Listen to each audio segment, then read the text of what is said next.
It is early Friday morning, around 3 a.m., July the 14th, and you are returning to the luggage car after your tense encounter with Ilsa. Your mind still buzz with questions and uncertainties, but the moment you step into the dimly lit Virgin, the sour smell of blood hits you. There in the kennel, where you had restrained Mencalf, lies his lifeless body. His face is pale, his features twisted in pain, and a pool of blood spreads darkly across the floor from the gunshot wound in his leg. The crude restraints you used still in place. And before you have time to process the implications, your wounded yet resolute conductor enters. His face is pale, and he leans heavily against the doorway, his own bandages slightly stained with his fresh blood. Merde. This complicates things. We don't have time to argue or panic. We're pulling into Belgrade soon, and the Serbian police will want answers. Mencalf's death makes this harder, but not impossible. If we act quickly, we can still control the narrative. I will tell them that Mencalf was the instigator of all of this madness, that he and his conspirators attacked the passengers and staff. I will say he was subdued after a violent struggle, but succumbed to his injuries before the authorities could arrive. It is close enough to the truth, no? With any luck, they will take my word and not investigate too closely. Leave his body where it is. We will say we secured him there after the fight to keep him from causing more harm. As for you, clean yourselves up and try to look as if nothing had happened. Let me handle the police. Agreed? Agreed. Alright. So you guys go clean yourselves off as best you can. Eventually, the train pulls into the station at Belgrade under the soft glow of early morning light. The station is bustling with activity. The Serbian police board quickly, their stern expressions making it clear they are not here for idle chatter. Ilsa is nowhere to be seen. Her compartment empty, her disguise and belongings gone. Unbeknownst to the police, she has slipped away with her father, using her hirelings to carry his unconscious body off the train discreetly. Henry steps forward to greet the officers, and from your compartments you overhear, as he speaks with them, Officers, I regret to report a terrible incident aboard the train. One of our passengers, a man calling himself Hieronymus Mencalf, posed as a spiritualist, but was in fact a dangerous criminal. He and his group of accomplices launched a violent attack during the night, targeting passengers and crew alike. Their motives are unclear, but I suspect they sought to harm or extort the wealthier travelers aboard. The chaos was unlike anything I have experienced. Several of my passengers acted bravely in self-defense, helping to subdue these men.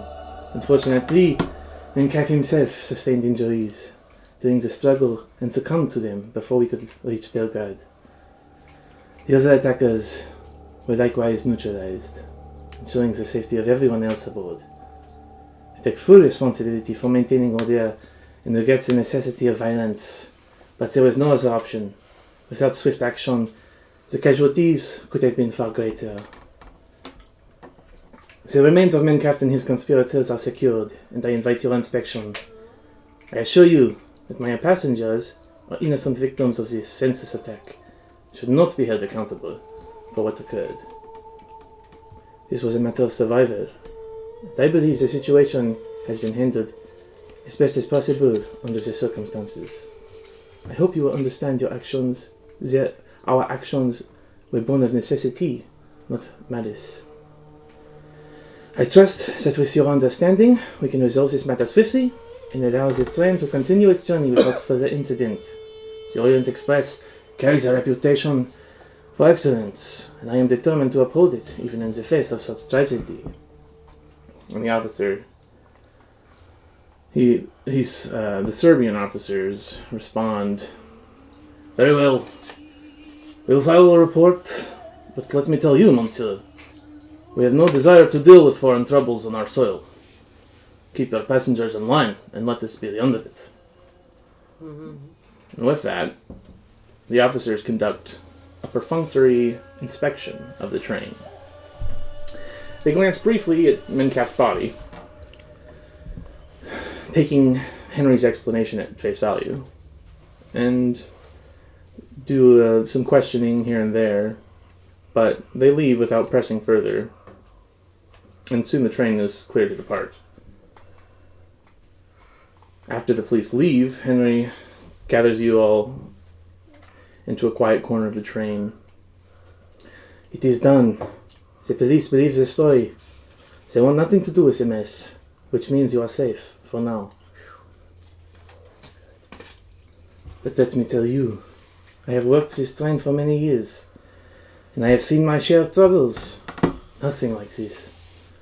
You are fortunate the police did not ask more questions. Yes. If they had, well, let's just say, I'm not sure I could have protected you. Rest now. The worst is behind us, and let us hope that the journey ahead is quieter than the one we have left behind. Hear, hear. Toast to that. Yeah, and then as we established last session, you all continue your journey and reach the various stops. And Glenn, as you fall asleep the night before you arrive in Constantinople, you dream a dream. You are sleeping soundly in your compartment aboard the Orient Express. As you drift back in time to the fields near your childhood home in Dallas, Texas, where the sun hangs low in the sky and the dry grass whispers in the breeze, the memory starts vivid and familiar, almost comforting. You see the fields stretch endlessly under a painted orange and pink sky. You run, breathless with youthful excitement, chasing your closest friend, John. You've stumbled upon something strange in the distance. A train car, weathered and forgotten, nestled like a secret among the tall grass. You feel a chill that doesn't match the warm Texan air as you approach. It bears an uncanny resemblance to the luggage car of the Orient Express. The same rivets, the same worn green paint, the same lacquered wood gleaming in the light. You hesitate, fingers brushing the cool metal of the door. Glenn! Over here! Yeah? John's voice echoes from the other side of the car. You run to meet him, steps crunching the dry grass underfoot. But when you reach John, the memory changes and shifts. The place where you once found that old rusted shotgun now holds something far more sinister. A blood-red fez.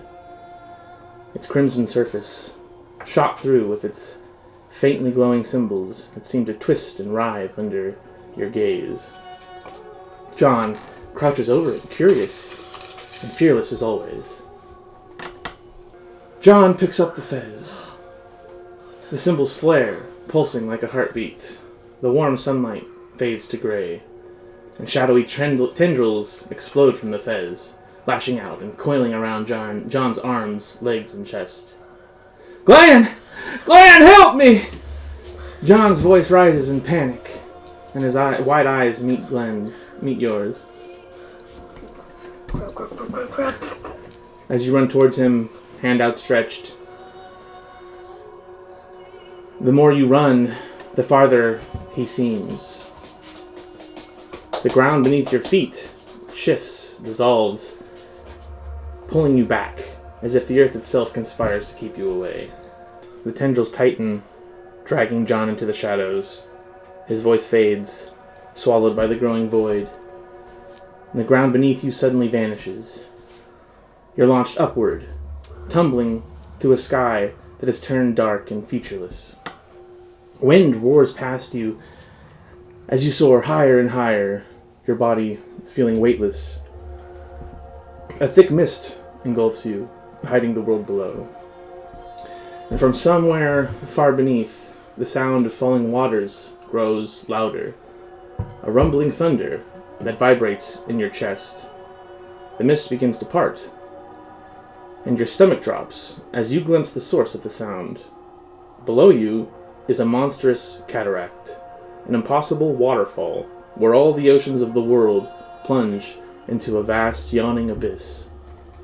The water churns and crashes endlessly into nothingness, swallowed by the void. You scream, your voice lost in the deafening roar of the falls. The mist rises again, swallowing the cataract, and you are left falling, spinning, hurtling through the darkness dotted with stars. The stars grow brighter, swirling into galaxies that whirl and shimmer above and below you. Time and space lose meaning, and you feel as though you are falling forever, with no end and no beginning, a speck in the vast, incomprehensible expanse. The stars start to dim out one by one, and when you are finally left alone in utter blackness, you awaken on the train. So this is the night before we get into Constantinople. That's a nightmare, right? Heck with a dream. It's a nightmare. What do you think? Do you ever wake up from a dream? And yeah, so Glenn wakes up in a cold sweat with a start, and it wakens you as well, Luis. Are you okay? Are you okay, Glenn? What happened? Yeah. What happened? Just a nightmare. Ooh. Well, sometimes it helps when you talk about a nightmare. So if you need to talk about it anytime, just let me know. Okay? Okay. Okay. The train continues on, and at some point, Henry Peters approaches you. Probably at your last breakfast before you reach Constantinople. He adjusts his uniform cap, his usual brisk and professional demeanor softening as he leans slightly against the frame of a door. He smiles wistfully, his eyes betraying a flicker of vulnerability as he begins to speak. Ah, you wonder how a man like me, a simple conductor, found himself here, riding across Europe on this magnificent train. Well, let me tell you. It is not such a glamorous story, I assure you. I was born in the slums of Marseille, in a part of the city where dreams were scarce as bread. My mother, I never knew her. My father, if he existed, left no trace of himself. I was one of the forgotten ones, just another street boy running barefoot through the alleys that smelled of salt and desperation. But even in the worst of places, you find moments of kindness. There was an old baker, Monsieur Fournier, who would leave his day-old bread on the windowsill where I could steal it. He never said a word, but I knew he saw me. And there was Madame Rousseau, a laundress, who gave me scraps of cloth to bind my feet when the winters came. Little acts of kindness.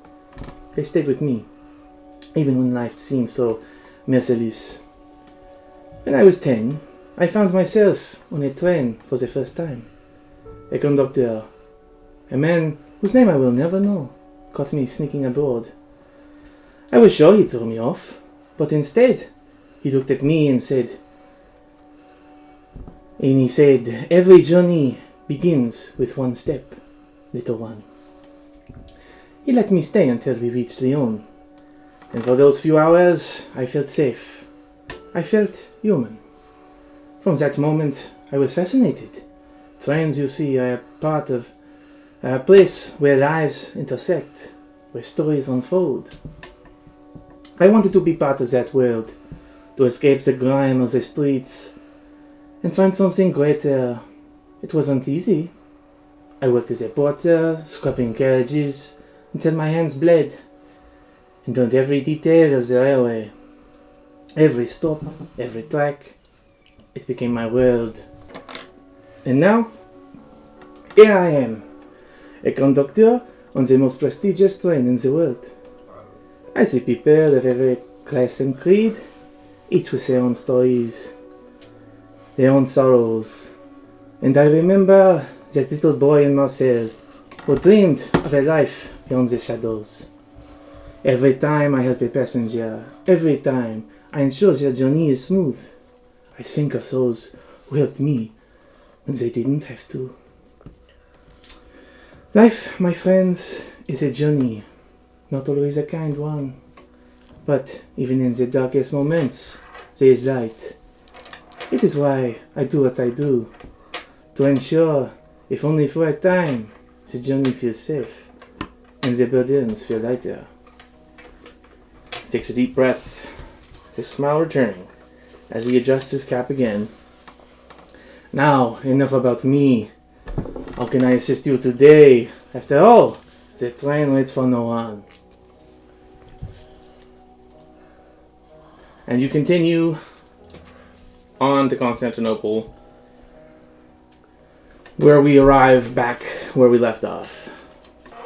So yeah, now the train pulls into Circassi Station, and it stands as an imposing gateway between east and west, blending the majesty of an Ottoman mosque with the towering steel and glass grandeur of a Victorian railway terminus.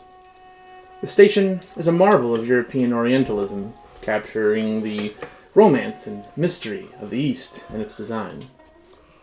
Large pointed arches dominate the facade, adorned with intricate tilework and latticed windows that filter the daylight into colorful fragments across the marble floors. Graceful domes cap the corners of the building, giving it a silhouette reminiscent of a grand mosque, while elaborate wrought iron and sandstone details evoke Victorian opulence. Inside, the vaulted ceilings soar above the passengers, with delicate Moorish motifs curling across the beams and arches, lending an almost cathedral-like reverence to the space. The station bustles with the energy of travelers from around the world, mingling in an array of languages and dress. From the sleek steam engine of the Orient Express, porters quickly whisk the luggage off to the railway custom house. There, uniformed officials inspect your trunks and your cases with swift precision, before they eventually pass them on to the ever-efficient wagon-lead staff to ensure all is in order. And from the crowd, a young man and woman rush towards you, their faces tense and eyes wide with worry. And the young man starts, Thank you all for coming all this way to help our father. I am Toprak Demir, and this is my sister, Rana. Last night, there was a terrible intrusion into our home. They came for him in the dark, these attackers. And Rana speaks up, his sister. They came so quickly. Father tried to fight them off, but he was overpowered, and they stabbed him. When our little brother Barlas heard the commotion and rushed in, they took him. Barlas was only trying to help Father. He barely stood a chance. And then Toprak continues, now these people have him. God, I'm getting lost in my accents here. Oh, gosh. Ooh, my brain. Barlas was only trying to help Father. Now these people have him, and we've no idea where he might be. Our father has done nothing but good in his life. He doesn't deserve this. Please, come with us. We cannot take you to the hotel until you've seen him. He was very adamant you come immediately. Even in his condition, he speaks only of you and this terrible business with the fez. And they pause, catching their breath. sharing a look that speaks to their anxiety. Even though Please, will you come with us? I will. Yes. All right. And, what are your names? We haven't met you before, so let us get on a first-name basis. This is my brother Toprak. I'm Rana Demir. Nice to meet you. I'm Marco Ricci. You can also call me the Hawk. And my name is Florence Miller. My name's Glenn Collette. And you are? I'm Louise Schoonover. Well, it's nice to meet you all. Now, please, if you would follow us to our father's home. Okay. As you step out into Ottoman Constantinople, you are struck by a vivid tapestry of life that is like no other you've likely encountered. The streets are alive, with a kaleidoscope of people. Each corner offers another window into a world seemingly untouched by Europe's uniformity. Within minutes, the sights, sounds, and colors meld into a spectacle, almost overwhelming in its richness. In just a few steps, you see Turks with red fezzes, Greeks in dark robes, and Armenians in their intricate embroidery. Nearby, a pair of Cossacks from Russia swagger through the crowd, followed closely by Montenegrins and Wallachians, whose clothes reflect a blend of East and West. White-robed Albanians stride with a distinct confidence, and you spot African slaves trailing beside wealthy merchants. To your left, a wizened storyteller with the look of a mystic captivates a small crowd, his hands gesturing dramatically as he spins his tale. Passing by are nuns from the hospitals in simple habits, and a sheepskin-clad Tartar with a fierce look in his eye. A Muslim woman, her face hidden behind a dark veil, moves with graceful composure, accompanied by a servant carrying her bundles. Behind you, a Jewish woman passes in traditional dress, and a black woman from Cairo flashes by with colorful beads adorning her dress. You see Turkish girls wearing loose green trousers and bright vests of red or yellow, chattering amongst themselves. The city is one of stark contrasts. You see men in opulent silk robes and turbans just feet away from beggars wearing threadbare cloaks. The sound of myriad languages fill the air, from Arabic to Greek to Turkish and French. Even the transport here is an eclectic mix. Camels laden with goods lumber down the street alongside donkeys, ox carts, and sedan chairs. For the wealthiest, there are fine carriages with horses and ornate harnesses, while the poorest push battered carts by hand. So the Demir children guide you through the streets to Professor Demir's home, which resides, it's in a part of Constantinople called Galata. Professor Demir's home in Galata is a serene and elegant oasis amidst the bustling, narrow streets of the district. Built in an Ottoman European fusion style, the house stands 2 stories tall. Its pale stone walls softened by a lush ivy trailing up one side. Dark wooden shutters frame the arched windows. A modest garden, lovingly tended, surrounds the entrance. Blooming jasmine and roses scent the air, and a stone path winds through the greenery, leading up to the finely carved wooden door. As you step inside, you see richly patterned Turkish carpets covering the polished wooden floors, and cushions of deep blues and reds scattered across the low couches. The front room holds shelves upon shelves of books and manuscripts, along with artifacts and curiosities from the professor's travels. A brass astrolabe here, a finely painted ceramic bowl there. The walls are adorned with delicate calligraphy and old maps of the region, and a dark wooden staircase with elegant banisters leads to the private quarters above. So, as you walk in, You see Professor Demir, and he's currently having a conversation with his wife, Celine. Celine, I know, I'm not in the best shape, but I have a plan. We can't just sit here and wait. Alexander, you're hurt. You can't put yourself in danger like this. What if they come back? I can't let fear control me. I need to take action for Barlas. I've been thinking it through. Tearfully, Celine says, "But what can you do from here? You're not even able to leave the house." And as you enter, you see Professor Demir is visibly pale and in pain.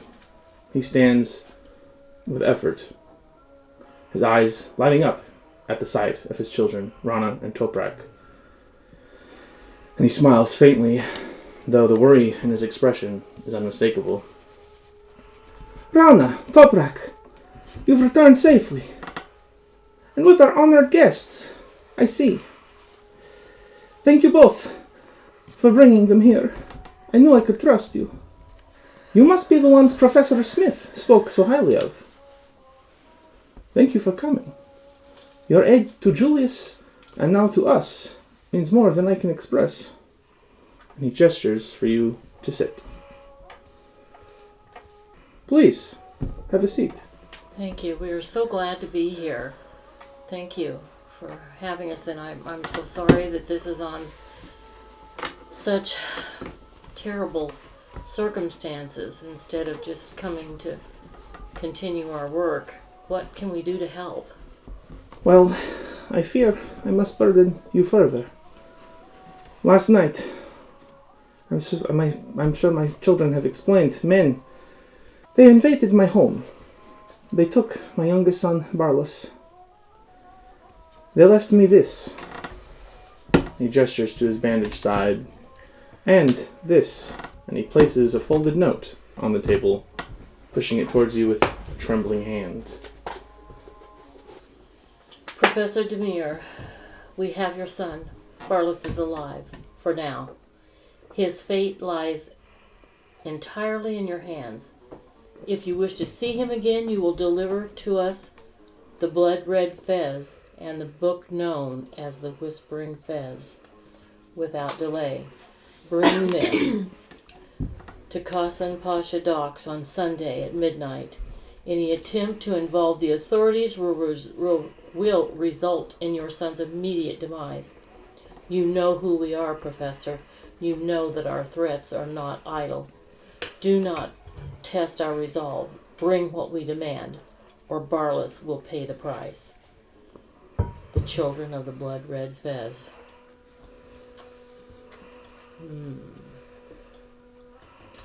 They demand an exchange, my son, for what they seek. But I know better than to trust them. These cultists are deceivers. They will take what they want and still harm Barlas. I am certain of it. We have, as far as I see it, two options. Either we find where they are keeping my boy and rescue him before this so-called exchange, or we turn their treachery against them at the meeting itself. I cannot do this alone. My injury makes it impossible to leave the house. But time is not a luxury we have. Please, help me save my son. He is innocent. He does not deserve this. You have faced danger before, and I believe in your courage. Will you help me bring my boy home? Absolutely. We'll Yes. we will do this. We will help you. We will help you. Thank you. Thank you so much. And Toprak speaks up. Father, you can't expect me to just sit here while Barlas is out there, in their hands. I'm not a child anymore. I can help.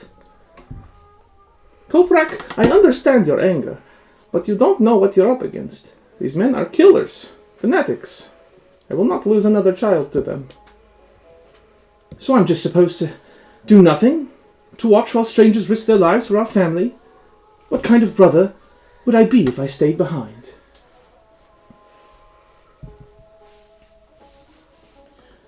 Are you going to intervene, or are you just gonna... I think that You think you could persuade if you wanted to. I'd want to persuade Demir to let Toprak Demir help to you. let Toprak help us, because I think we're going to need all hands on deck. Yeah. I mean, if this is going to be no easy stint, and there's how many, we don't know how many of them there Well, are. then I'm gonna need a persuasion check. Okay. From you, Everybody. just from the person I know. persuading. So how do you persuade Demir to let his son help you? What do you say?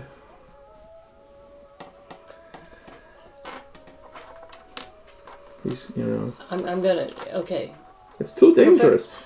Professor, I understand your worry and your concern, but this is not going to be an easy task. We've got to have all the help that we can muster, and who better than Toprak, because he loves his brother, to do these things. We've got to make a plan. We've got to execute that plan, and we need his help. And as you say, time is of the essence. Very well, Toprak. If they believe you can help, I will not stand in your way. But promise me, you will not take unnecessary risks. You are my son, and I cannot lose you. Work with them, listen to them, and come back to us. Do you understand? Barlas needs you, yes, but so do your mother and I. Be brave, but be careful. I am trusting you with more than just this mission. I am trusting you with your life. And he looks towards you, Luis, his eyes filled with both gratitude and apprehension. Please, take care of him. I am putting my faith in you all. I will make sure that he returns to you healthy. Now, what happened on the train? I have not heard any word. Let's just say that I shot somebody in the leg. That's a part of the Children of the Blood Red Fez. So you fought the cult on board the train? Well, one singular person, or well, I guess we fought multiple, because some people were, had the They were fez members. on. Yes. Professor Smith said you were carrying a fez with you. Do you still have the fez? Yes, but now we're carrying multiple. There you go. How many do you have? 4, I'm pretty sure, right? Four fezzes. 4 fezzes. My word. And what else did we get? that We was- also got the book. I forgot what it's called. The Whispering Fez. The Whispering Fez. Yeah. Oh, the Whispering Fez. And then I'm pretty sure that we also got another book. But I don't remember if that was during the train or not. I'm curious, Professor, how would they think that you would have these items? Why would That's a they good point. take your son and hold him ransom for these things? And where did they...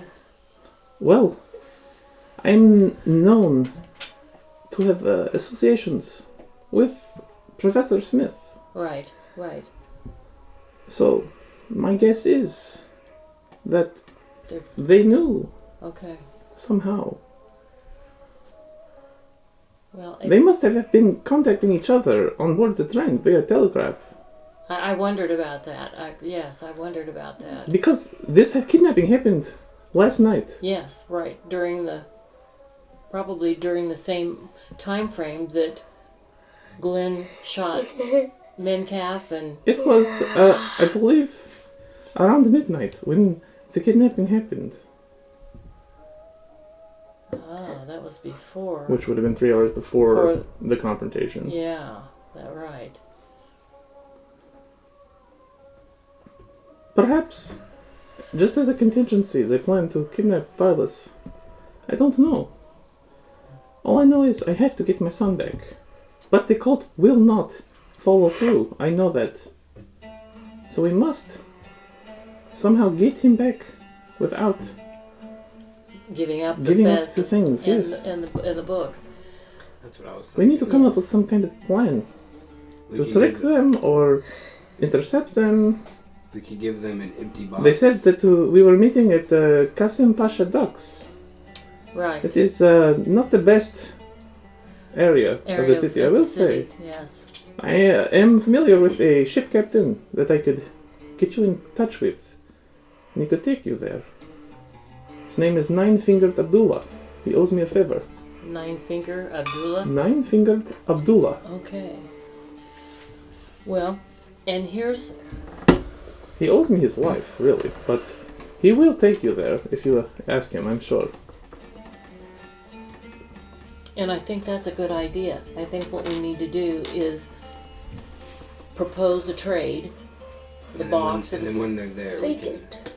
I would not Fake. know how to keep in contact with them unless we go. We're gonna have to go explore the dock. Yeah. Yeah. And well, we've got to Well- get a hold of Nine Finger Abdullah. And Yes, you need to meet with him. He will take you there. He could help you. He owes me a very big favor, so. okay.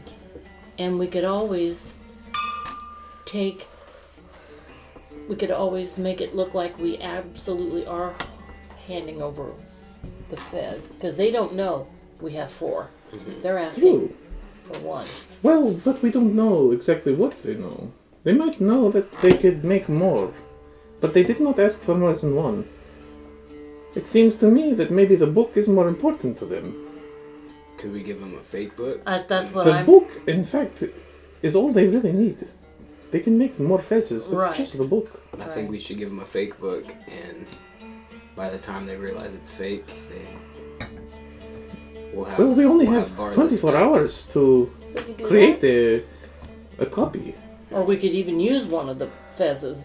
We don't care if they end up with them, right? We could do that, or we could do gun violence. Well, we don't know how many they'll have, and I'm sure they'll be ready for us. True. They will be waiting for something to happen. How I many don't think we should give up the book. How many guns did you bring to Constantinople? How many did you manage to get past the customs? I only have 2. Well, we definitely. What, do you have any guns? I have a sword. You have a sword. That's about it. Could we You could go buy some guns? We could buy some course, guns. yes. We're in Yeah. Constantinople now. Like in 22 millimeters. Yeah, we could do that. Slugs. I think we need ammo and we need guns. Yeah. Ammo and guns, that's what we need. That just sounds so weird to say. It feels so weird to say, but it also feels normal to say. So that's right, because we don't have any way of contacting them. We just have a Just place told us to and be a there. time to be there. So we have to be ready. Yeah. For anything. So, but maybe this Nine Finger Abdullah, maybe he would know how to get in contact with him too. Who knows? We need to go talk to Well, him. my friend Abdullah is not a cultist. Right, right. Well, yeah, but Well, we'll let us exchange information about what we know about this cult. Maybe we can Yeah. combine everything Yes, to get a clearer picture of what's going on. right. That's what we need. Absolutely. What have you learned of the Whispering Fez? Did you glean any new information? That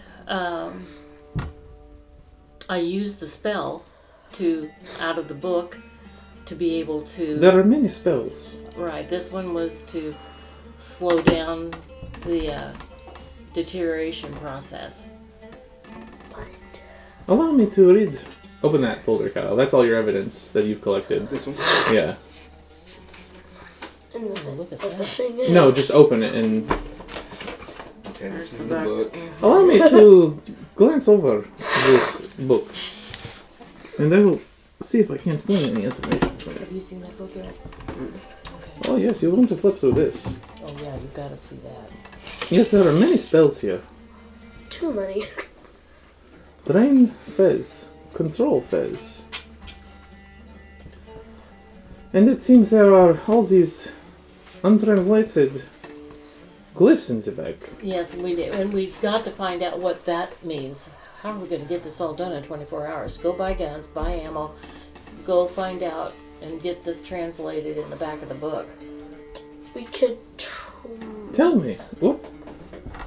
we could try to split up and do different things. Yeah. That is always an option. We have only 24 hours, so it might not be a bad idea. Yeah, we're going to have to split up. And It depends how much we decide to do before the kidnapping. Or the exchange, rather. Yeah, so we... So let's get the most important things done with right now. What have you learned about Minkev?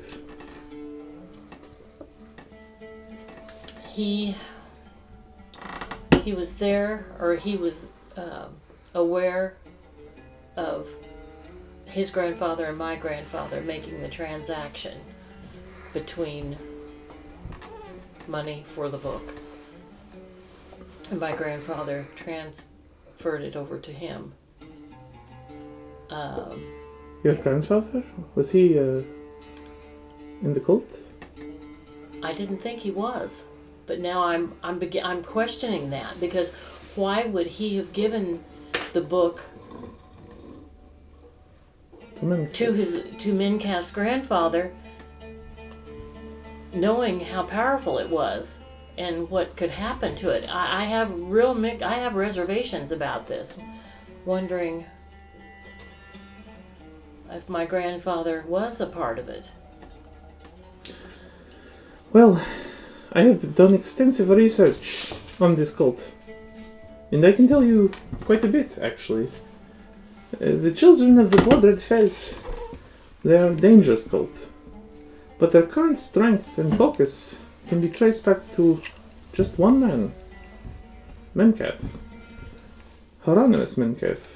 I have not heard about this Adam Minkaf, his grandfather. But I am familiar with Hieronymus. And he is the one that I know to be the current strength and focus of the cult. What He about was... What about the woman? Wasn't there a woman in one of these letters that Yes. he was referring to? Yes, he was once part of a much older and more insidious group, known as the Brothers of the Skin. The ones, I believe they want to kill Dr. Smith. It is why he has not come here with you. That's right. That vile organization was obsessed with rituals that worked both the flesh and the soul. That's right. But Minkaf, he grew restless within their ranks, from what I've heard. He gestures towards scattered papers on the table. Minkaf sought greater power than even the brothers could offer. He learned of the Blood Red Fez, an artifact said to grant unimaginable abilities, and became consumed by the idea of finding it. Perhaps his grandfather is the one who planted the seeds of this idea.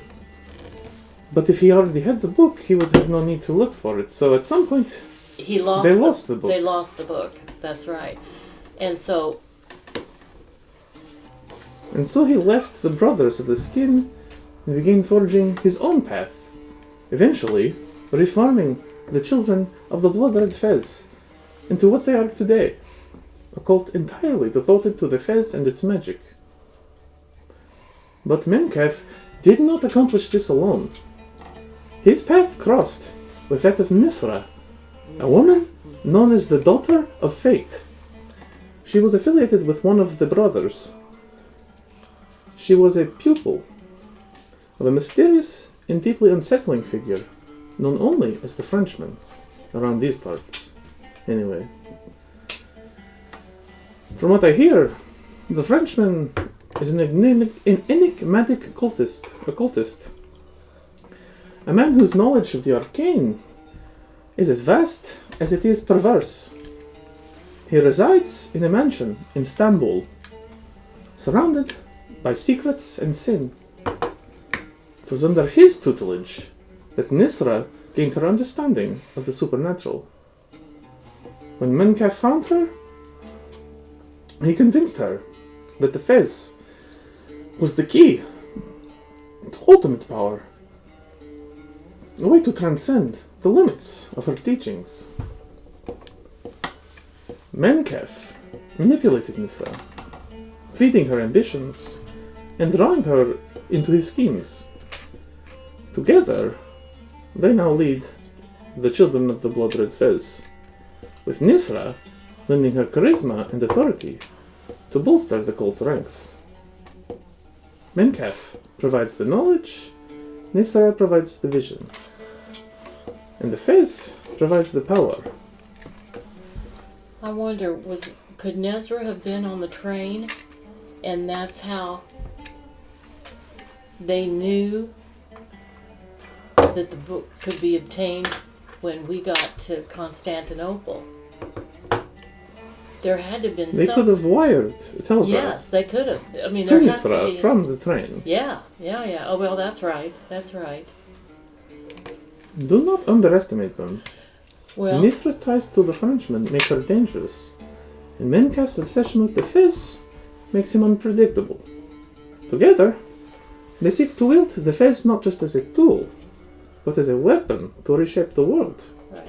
and their image. And so the cultists must know now that Minkaf is dead. We have to assume that. Well, if he has not arrived by now, Yeah, because the train always arrives on time. right. If we are to stop them, we must act decisively. Menkef and Nisra are formidable, but they are not invincible. Well, as you know, you've already taken out Menkef. Okay, so we need to. That was good that you connected that dot. We need to find out where she's at. Well, I would have told you that anyways, because it's the relevant information. Yeah, okay. The key lies in disrupting their plans before they fully realize the Fiz's potential. Otherwise, their ambitions will unleash horrors beyond imagining.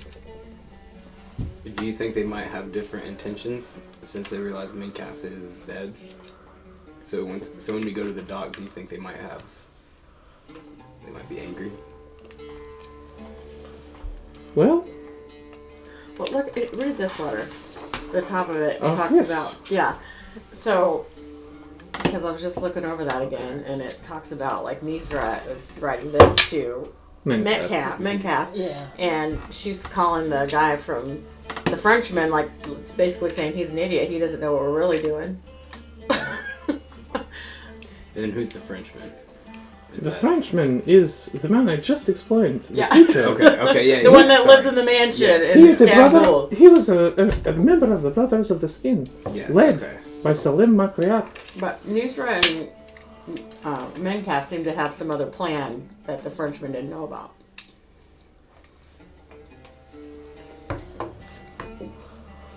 But yes, the man leading the brothers, he is Salim Makriat. He is the one who wants to kill Professor Smith so badly. The name alone brings unease to anyone familiar with the occult. And so at this point, Dr. Smith is back in London. London. Okay. And not expected to be coming to Constantinople. What is- anytime soon. Well, this Salim, he worships a being. The Brothers of the Skin, they worship a being called the Skinless One. It is not a god in the way most would understand. It is a force, an entity that thrives on transformation and torment. Salim and his followers conduct their worship through grotesque rituals. Rituals that manipulate and pervert the flesh. They believe the Skinless One offers them power in exchange for their sacrifice. Of course, this power was not enough for Nisra. She thought the Fez would be a quicker path to power. Salim has been conducting strange researches and experiments for years, delving into the boundaries of life and the human form. He has no regard for morality, and his ambition knows no bound. He is a man to be feared, not underestimated. What is particularly troubling is that Salim and Menkef were once allies. Together they shared a thirst for power and an understanding of the arcane. But their paths diverged when Menkef became obsessed with the blood-red fez. Salim saw no use for it. I suppose it did not align with his worship of the Skinless One. They do have, the Brothers of the Skin have a base of operations. An ancient fortress in Scutari. It's on the Asian side of the Bosphorus. It is said to be a stronghold of their rituals. A place where unspeakable acts are carried out in the name of their terrible god. But, as dangerous as Salim is, I am not convinced he has anything to do with this. Menkef broke from him years ago, and the realms are no longer aligned. Still, we cannot rule out the possibility that their paths might cross again.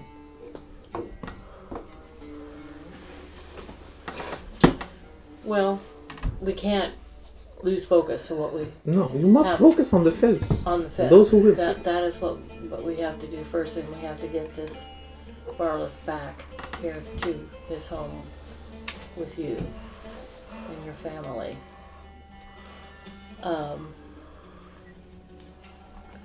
So, are you going to go? Where's the red book? Oh, I have it here. Okay, I was looking over it, and most of the book is in Persian, but these hieroglyphs are familiar to me. I wondered about that. If you had someone or If you would let me, I believe I could translate these, Oh, would you please? but it would take probably 12 hours. It would take me 12 hours by myself. Could you use some help? I could. It would speed up. I could perhaps get it done in shorter amount of time. Do you want to do that? I would think I need. know Persian. Okay, that's the language I'd asked that a while ago. Yes. Does Tob? Do you know anyone else that could translate it? For a tome like this, I believe I am the foremost expert in the city. I don't believe anyone could really help. Okay. It takes a special intersection of skills, occultism, Persian language, and knowledge of these glyphs. I'm losing my voice again. We have 24 hours, so if you want to, you could You- spend half the time I doing can that, work on this in the meantime. You could come back if that in works. 12 yeah. hours. Okay. I don't know. Yeah, It might be worth learning what is in here before we attempt our. we attempt whatever it is we're planning. Okay. Okay. I think so too. All right. So in the meantime,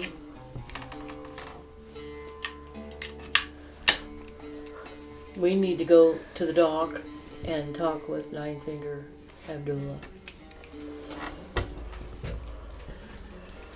And we're safe in disclosing anything to Well, him, you think, about what we're trying Abdullah is going to take you there, so that probably would be the last place to do? Okay, you want to go. right. So now. maybe we need to go to Istanbul, to the mansion, to question. And you mentioned wanting to The buy French. supplies. Oh yeah. We could also you Yes, could do we that got Which one of too. us is going to do that? Yeah, we probably should do that first, because Which So You one of can us find will? everything in the Grand Bazaar. And we're going to split all this up. We're going to split our duties up. Yep. Correct? Okay. So you're going to work on the hieroglyphs. I will be here. And Toprak will accompany one of you, I suppose.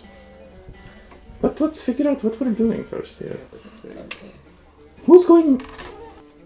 I can go get more supplies. You can get the guns. Yes, I can go get And guns, ammo. And yes. What else do you think we'd need? Did you bring Lira? Wait, what? Did you bring Lira with you? Otherwise, you'll have to go get your money exchanged. Okay. Well, can I do that at the same place? Oh no, you'll have to. They might accept whatever money you have, but you'll just have to go down to the The money What's it exchange called? place. God damn it. Money exchange. The currency. No. It's not the embassy. It's the Consul. consul. Consul. Go down to the consul. And what And you. do you plan on buying? So far, I What have are we going to? guns, ammo, because that worked last time. Perhaps everyone gives this man a list of what they think they will need. Yes, I'll write down the So list. he will know what to buy. Okay. So you'll have that list when you go shopping. I want a small handgun that I can hide easily in a pocket, a coin purse, or little bag, drawstring bag Okay. with ammo. Anyone else have gun requests? I think that you should get a 22 millimeter. Wait, were 22 millimeters there back then? Or I a don't thing know. back then? No. Oh. A 22mm what? Grenade launcher? What are you talking Don't. Like, Handgun. handgun. 20. Well. Oh, you mean 22 caliber? Gotcha. yeah. They definitely had 22s back then. I also want some kind of poison. I want. I can check. Is that for Oral? something else? Or? Are you gonna inject it with a needle? You're gonna like an oral poison? I want an injectable. I Okay. want some nightshade. Yeah. Yeah. There you go. Yeah, I want. I'm gonna see what kind of fire I can get. Grandma does have a book of matches Okay. that she picked up from the train, Okay. and Florence, I'll get some gasoline. stashed away in her bag, has a candelabra that she stole from the train. So a candle, A a brass match, and candelabra. candelabra. We could, at least have. Oh, we need. How about a dagger? Can I have a dagger? Yeah, Okay, that's a good gotcha. idea. Oh, you can just take my dagger. You have a Victor's got dagger? it. You took it Yeah! off a Minecraft. Okay. Okay, I have my list. And then My firearm handgun thing's only 40, so I don't know if I'd be very good with a gun. Something is better than But nothing. I don't know. But I also don't know what would a dagger. What would my They don't know how good you are with firearms. that's right. That's right. Still fun. Yeah. Okay, what's next? All right, so you will go shopping, and you said you wanted to go To the mansion. to Istanbul to speak with the Frenchman. yes? Is anyone going to accompany her? I will. I'm glad. Nice to meet you. Nice to meet you too. And what are you going to do? He's going shopping for guns. If you want to pick guns, you might want to go with him. Okay. Otherwise, you could protect the women. But you don't know that they need protecting. I mean, Well, I'm pretty sure that I gave you my shotgun. you gave her the revolver Oh, wait, yeah. But when she was guarding Menker. I used I it. don't know that though, because I wasn't there. But I think you mentioned it when you walked in. Yes, but I returned your weapon back to you. Take it again. Well, you need it. I have a shotgun! Also. Yeah, but hey, listen, both those firearms came in handy. You used them both. They did. And I'm having him buy some for me. I got some on the Yeah. Yeah, I'm gonna. A small concealable handgun. Right. Yeah. And then, Okay. Alright, so we'll go to Istanbul first. And Toprak accompanies you. So, you leave Demir's home. So, yes, you guys go to Istanbul. And this is... I really wish Chet was here. This is where things would have gotten really complicated with Chet. Because Chet had a series of flashbacks. I don't know if you saw all three of those. I think I heard some of it. And so his siblings were brutally massacred Okay. in a really gruesome, horrific, ritualistic way, with their skin removed, and You know, all of this Oh stuff my should be God. reminding you of Chet's flashback. Yes. So this is the point where I was hoping we'd have a conflict of like Chet's like I've got to kill this guy, man, like no matter what, you know. But he's not here, so this sucks. And then we need our weapons before we go to the mansion, don't we? Well, Or that's too bad because you're going to the mansion. I've already told you you're going to the mansion. Okay. You can change your mind. I'd say I've not prepared it yet, so you could choose to accompany them to the bazaar first if you think that's a better idea. Well, We could take some guns while I get the rest. Or you could all just go together to one place and then go to the next place. Yeah, that works. Of course, it'll take more time. Yeah, that's what I'm worried about. It's time. You've got 24 hours before you got to meet them. Yeah. And we're coming to meet back with you in 12 hours once we leave here. Well, So how far away is the market from where we're at? And then how far away is Istanbul? So let me see that. Well, actually, I've got my own here. Keep forgetting that I have my own version. The See, market's there's on there, yeah. Istanbul Yeah, I right don't- there. It does have the bazaar. It It's should not be on far. there. It's not far. It's right. Oh wait, I mean, Well, it is right in that little circle right Toprok there. could take us there, huh? I mean, he could accompany us. Yes, it's that little circle right there. Yeah. So I it's mean, not far from- so you'll get there faster because you have Toprak with you. Yes. So it's kind of on the way, it looks like. Yeah, yeah. Guide If you. we're Yeah. here, It kinda is on and then the we're way. going to go here. So then, yeah, you can Yeah. still go to Yeah. the bazaar first because it Okay. comes up Okay, first. good. Okay. That's why those maps are important. Yeah. That's one of the most important things. Oh. All right then. So yeah, you travel with Toprak through the streets of Constantinople. I'm assuming you're going to take some transportation of some kind to get there faster. You know, he could definitely recommend to you like the fastest way there. Like, oh yes, you take this rickshaw to this trolley to this tram. You know, like Yes. he can get you there fast. And you step into the Grand Bazaar, and the air changes instantly. Gone is the salt-laden breeze of the sea, or the smoke from the city streets. Instead, your senses are assaulted by a vibrant mix of spices, leather, and perfumes. The sheer scale of the market is overwhelming. A labyrinth of winding, covered streets stretching out like veins through the heart of Constantinople. The ceiling above you is a patchwork of domes, their curved surfaces painted with faded floral motifs and geometric patterns. Lanterns hang from iron hooks, casting warm, flickering light. It mingles with the sunlight, spilling through high windows. The sounds of the bazaar are a symphony of life.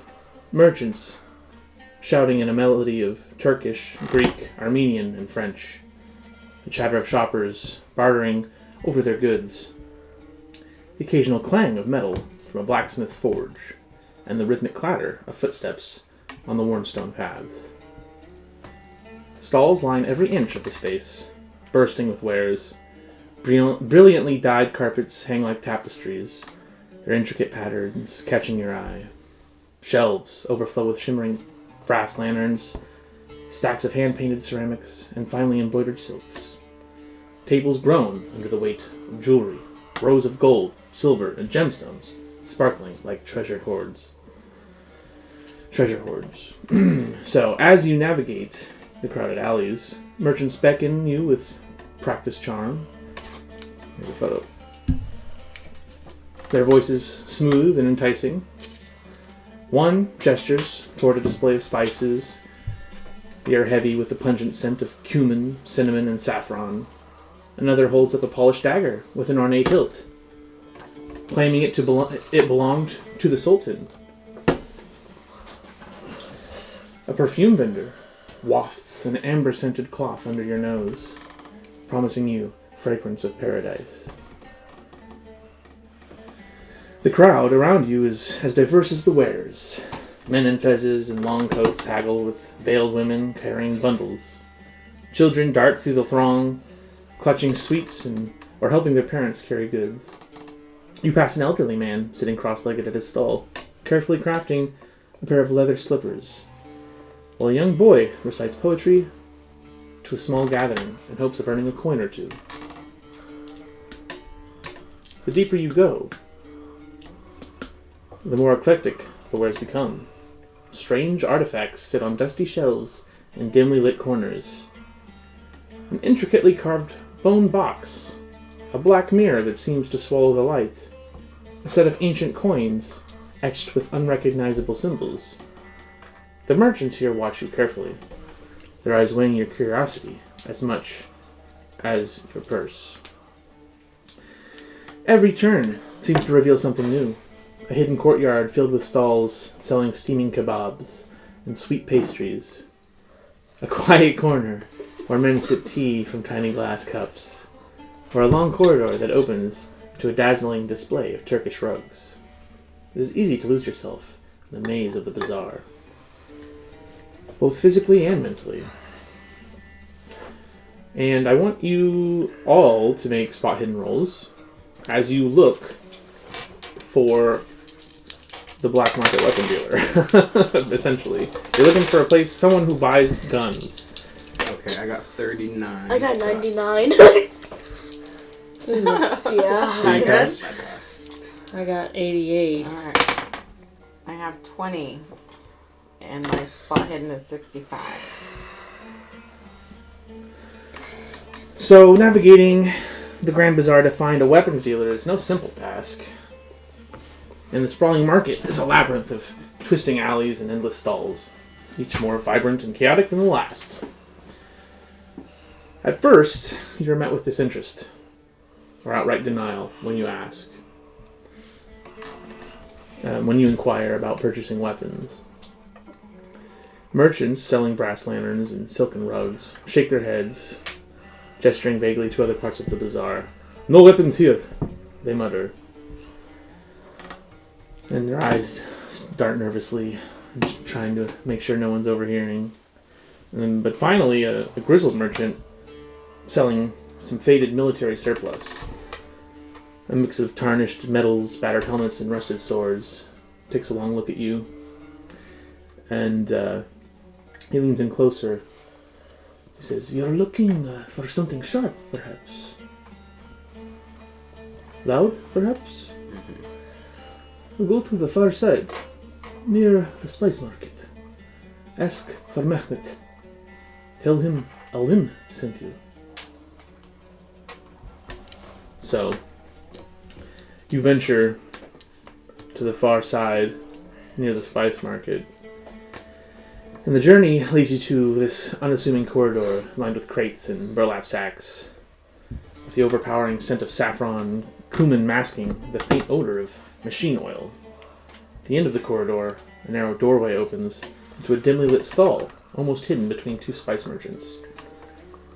Inside, Mehmet waits. He is a wiry man with a thin mustache and sharp eyes that dart over you as you enter. His tiny stall is crammed with items. Old military rifles leaning against the walls, revolvers, wooden crates, and shelves stacked with boxes of ammunition. Lantern light glints off the polished surface of a few well-maintained pistols, though many of the weapons show signs of age and wear. Mehmet gestures for you to close the curtain as you enter. "Alim said you might come. I don't sell to fools, and I don't sell to those who ask too many questions. If you're buying, state your needs and price. If not, there's the door." So, you peruse the wares, and I'll tell you what you see here. And there's only Pocket one pistol, each. shotgun, rifle, and then revolver, or handguns. I will take a shotgun, actually. So out of the shotguns, there's 3. I think there was a German one. Well, no, there's a double barrel, Mm-hmm. Oh, the lever. pretty basic. The lever action. And then, there's, this guy has, some black market items that are really rare. One of them being this lever action shotgun, yeah. Okay, I'll take that one. Okay. Are you gonna get a gun? I guess I probably should get. You should get a gun. Get a handgun. Yeah, I guess everyone just tell me what you, since you're all there, just tell me what you guys could buy. I would have gotten something, but You're full. No, it doesn't matter. You can carry as much as you want. I'll take a Mauser then. You take a what? Wait, you said that there was a Mauser, right? A Mauser. A Mauser. There's a Mauser pistol, semi-automatic pistol, and a Mauser rifle, which is bolt action. I'll take a Mauser rifle. That semi-automatic would be a good one. Yeah. And then The rifle is bolt action, and the pistol is semi-automatic. So, but you say you want the rifle? Yeah. Okay, he said the rifle. Okay. I'll take the pistol then. Yeah, there you go. And then Grandma. I want, how many of the little 4 barrels is there left? He's got. He's got the one Derringer, And then the other small. He's got a little revolver, and then a little Derringer, 4-barrel Derringer. okay, I'll take both those. Okay. I'm not being without guns from now on. And I want ammo. Yeah, the ammo will cost extra. Yes, yeah, I want ammo. Yeah, that kind of makes sense. So yeah, rifle shells, shotgun shells, revolver cartridges. All this for you, I can do for 220 lira. Which, and we'll just say that's dollars for simplicity's sake. Okay. 220. And your spending limit. And I'll pay for it all. So, Where is that? It's on the back, I think. Yeah. yeah, it is. Oh, I don't have nothing on mine. So you can spend 50 a day without losing money, and you have 250 in cash. And I have the same. Mine. Yeah, mine's blank. Oh, well, it doesn't matter. We'll fill it in when it matters. Yeah. Well, But we've got money bags buying everything for us over here, so. Yeah. Thanks, Grandma. Yeah, that's okay. Well, you may have to return the favor. Okay, I think I can. So if you, wait, does it say 25 is the first number up there? 50. 50 spending. And then what's the one below it? Cash 250. Okay, so you'd have to spend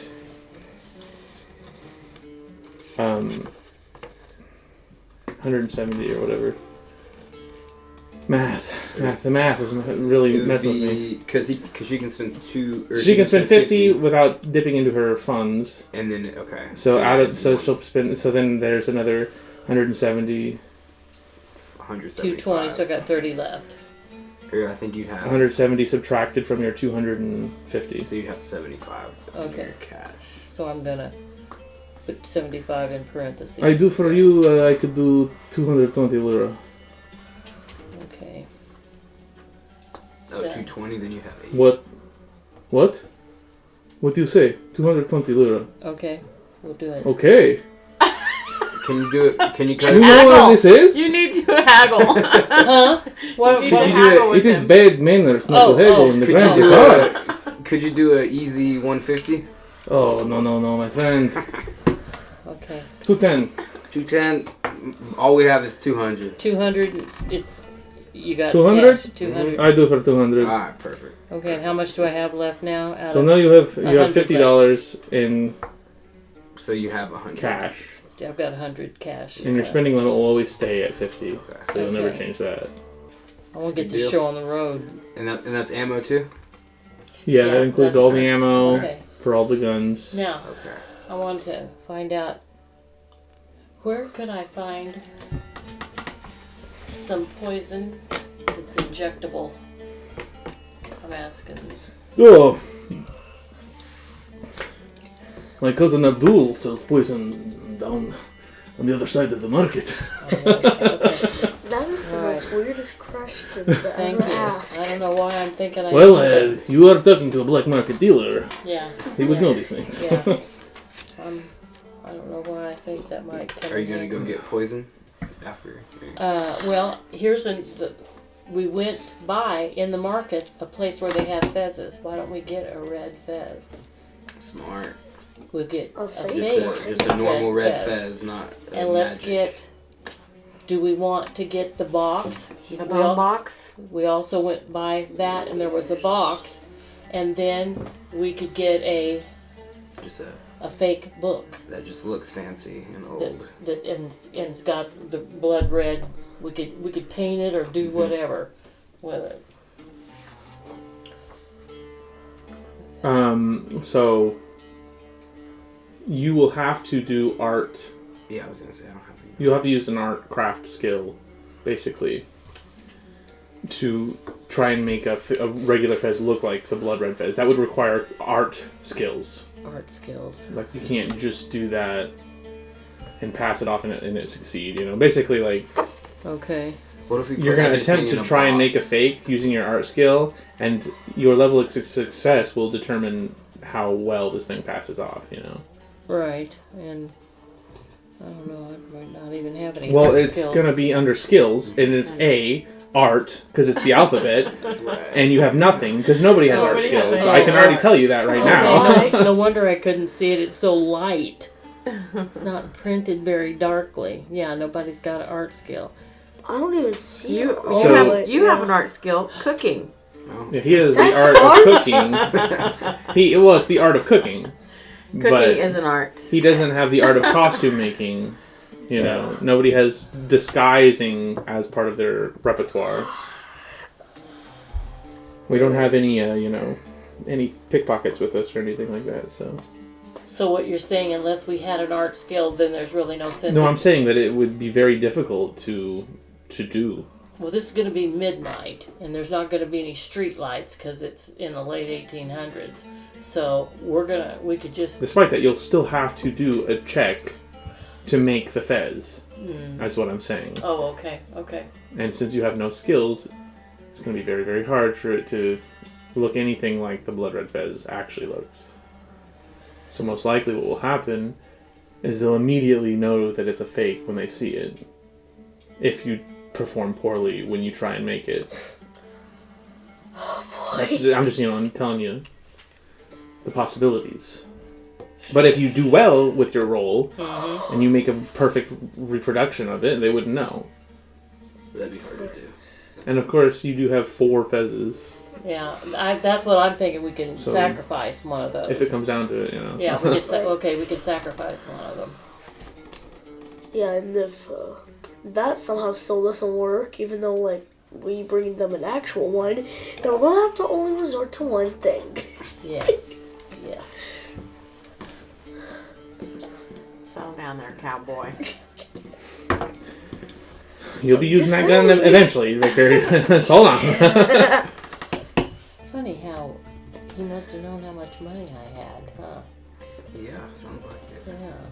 Well, no, I tallied up the cost of all the guns you chose. Oh, you had and prices. then I jacked it up because this is the Grand Bazaar and he wants to haggle. Yeah. And you just said yes. So, I mean, that's a lot of money to spend in a single day. At least we got more guns. Yeah, I don't want to be thinking that when we're in the middle of a fight, right? You only have 2 arms, Victor. I know. But at least we got more guns. That's right. We gotta have more guns. And also, no, I'm pretty sure that everybody should have a gun now. Okay. And then, so you ask about the poison. Make me a persuasion check. 57. That passes. You have 70. Oh yeah. Okay. Good. Yes, my cousin Abdul, he sells poison. So, there are 10 different poisons to choose from. Okay? I don't know how you plan on administering to whoever. Injection. So you probably want a tincture then? Yeah. Who do you even do? Like, who do you even want to do that to? Whoever's within my reach. If I've unloaded. She ain't got gun skills like you, Victor. She's got to have See? something. Yes, If I've but shot both my guns and I don't have anything left, I'm gonna stab them with that. okay, valid. So, The between... paralytic would give time to maybe Get away or get information. Mm-hmm. Ooh, that's a good idea. Yeah. Paralysis, yeah. Hemlock. Yeah. Okay. Plant-based, derived from hemlock. Famously used to execute Socrates. Alright, so you're gonna buy hemlock. Mm-hmm. And it's in tincture form, right? And, yes. How many bottles? One's gonna be all I'll be able to Alright. use. Got a one-time shot with this. Be 5 lira. Okay. What? What kind of person doesn't haggle? Okay. I did it again! Fine, just take it. Okay. Give me your 5 lira. Okay, there you go. Alright, so now I'm So down. I'll take another 5. Yeah. Okay, so Aw. That's on the back. now I just want to, whatever it takes, get this job done. So now you That's have gonna a be bottle, 95. a tincture, or a vial. And then that for 5, of course, that comes with the No. This is not hospital. This is black market poison dealer.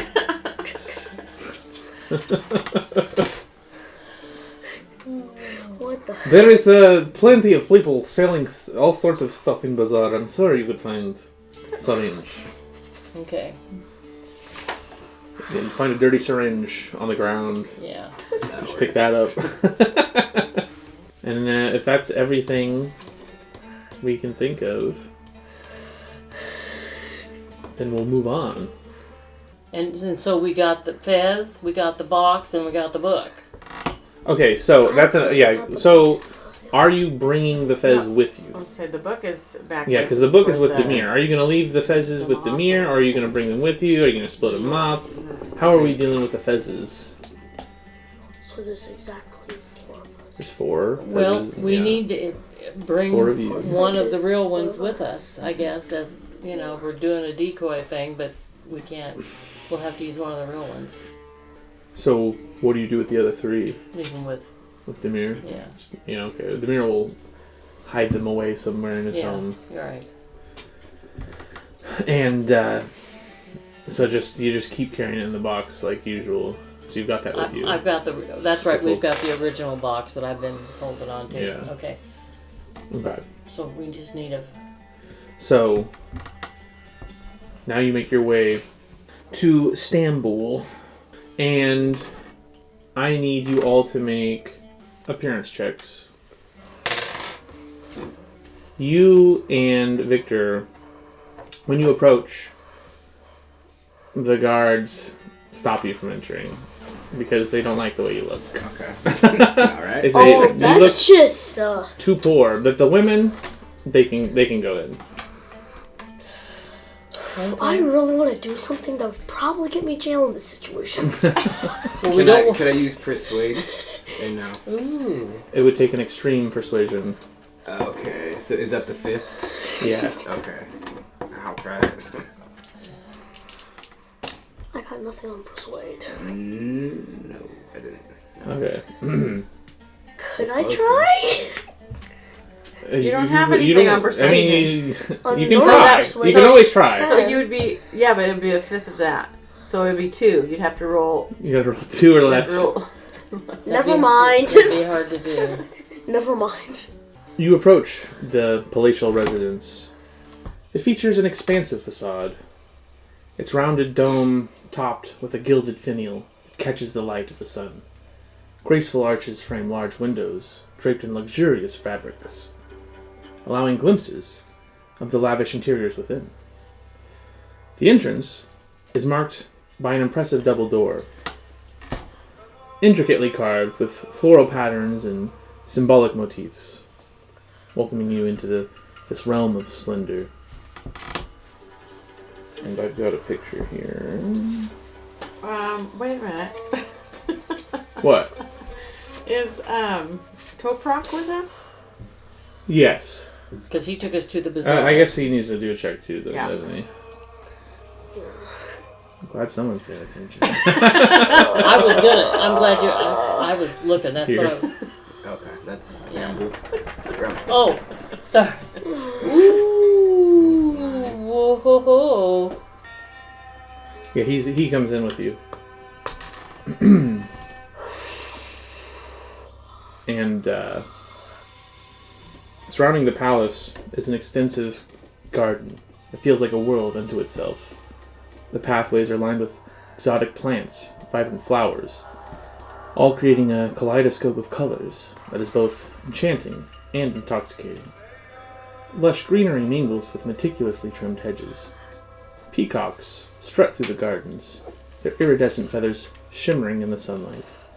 Their calls add a melodic quality to the atmosphere, harmonizing with the gentle rustle of leaves and the soft trickle of fountains that dot the landscape. 100 strange aromas waft through the air, creating a sensory experience that is as diverse as it is intriguing. The sweet scent of blooming jasmine mingles with the pungent fragrance of exotic spices.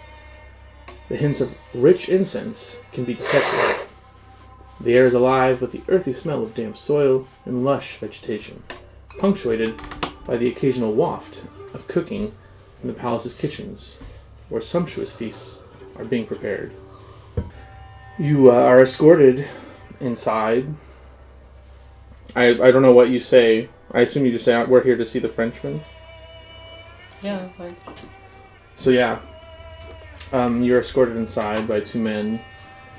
And inside, the central hall features a soaring ceiling adorned with elaborate frescoes depicting scenes of mythical beauty and historical significance. Ornate chandeliers crafted from crystal and gold hang from the ceiling, casting a warm, inviting glow throughout the space. The rooms are spacious and richly furnished, with plush carpets covering polished marble floors. Elegant divans and low tables invite relaxation, while walls are lined with shelves showcasing exquisite porcelain, fine textiles, and delicate artifacts from across the empire. In the heart of the palace, a grand salon serves as the focal point for gatherings, with large windows offering breathtaking views of the gardens.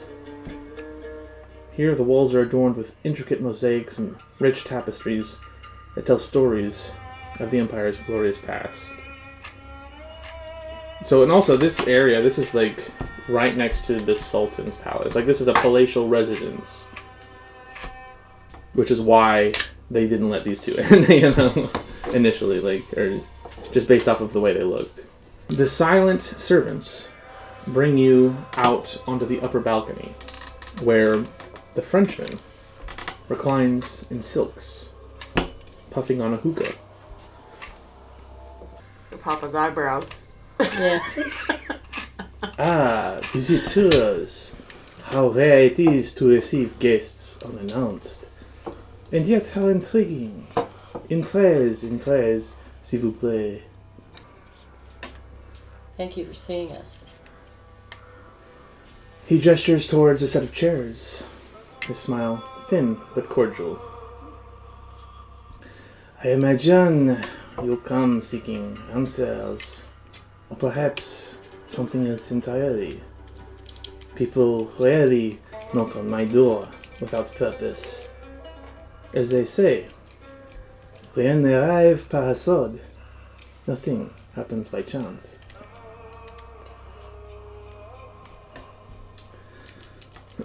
He leans back in his chair and observes you carefully, his eyes sharp and calculating. So, what brings you to my doorstep?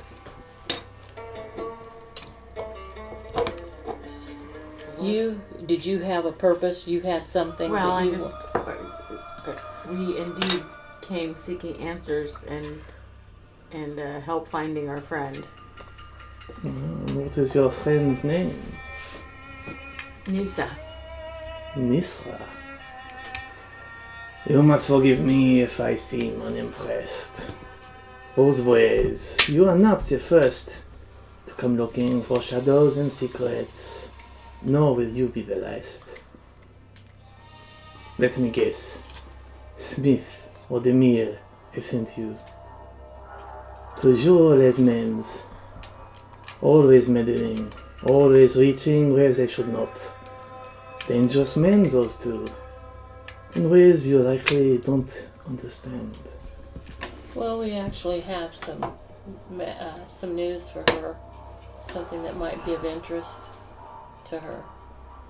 He stands and moves to a nearby cabinet. He pours himself a drink. And yet here you are, chasing whispers. Je me demande, do you even know what you're truly involved in? Or are you merely pawns in someone else's game? You're gonna need to persuade him, basically, if you want him to tell you anything. You're gonna need to either charm him or persuade him. I'll go with persuasion. Yeah, you've been killing it with the persuasion. No. 94. Oh, dang. Maybe you can... Okay, well, I'll do the charm, because my charm's a little better than my persuade. My charm is 65, so... 86. So you said, what'd you say about Nisra? I said we have some news that Right. she will be most interested in. Toprak's turn. What is this news? Well, I would like to deliver it to her in person because it's most unsettling. And Toprak, he speaks up. Please, sir, it's my brother. She's kidnapped my brother. You must tell us where she is.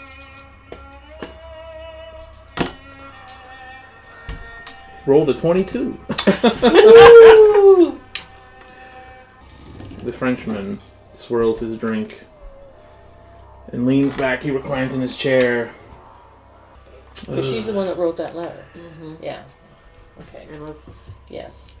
seemed to be romantically involved. Exactly. Yeah. Exactly. So yeah, after Toprak speaks out, he chuckles to himself. Well, now, Nisra, my former pupil, she was promising once, but ambition blinds even the brightest minds. Menkef, that charlatan, convinced her the blood-red face was a shortcut to power, and she abandoned her studies under me. Foolish Fremont. She will learn, as all who seek shortcuts do, that the power worth having does not come cheaply. She has tied herself to an exiled prince of all people, Prince Ramazan, a distant cousin to the Sultan. Thrown out of favor for being both degenerate and ambitious, a combination the Sultan found most distasteful. They say Ramazan has syphilis. Imagine a prince who can barely hold his own mind. Oh, the irony of power slipping through the fingers of one so unworthy. Nisra has set herself up on an island, fittingly known as the Island of Doomed Princes. It is a forgotten speck. The 10th and farthest of the Prince's Islands. It has been the graveyard of Byzantine and Ottoman royalty for centuries. A poetic place for her to play queen, no? She surrounds herself with a few loyalists. There is a black eunuch who serves as her guard. Formidable, I hear. A handful of others, likely cultists. Not much of an army, but enough for her theatrics. As for Menkef, he is a pretender. He knows little, and what power he possesses is borrowed, stolen really. Nisa has likely given him what little knowledge he has. Or else, he scavenged it from books and artifacts he barely understands. He is a puppet, nothing more, dancing to whatever tune Nisa plays. And when she tires of him, as she inevitably will, well, let us just say, Menkef's future is as bright as a candle in a storm. So I understand that you would like to have her come back under your tutelage. Is that not right?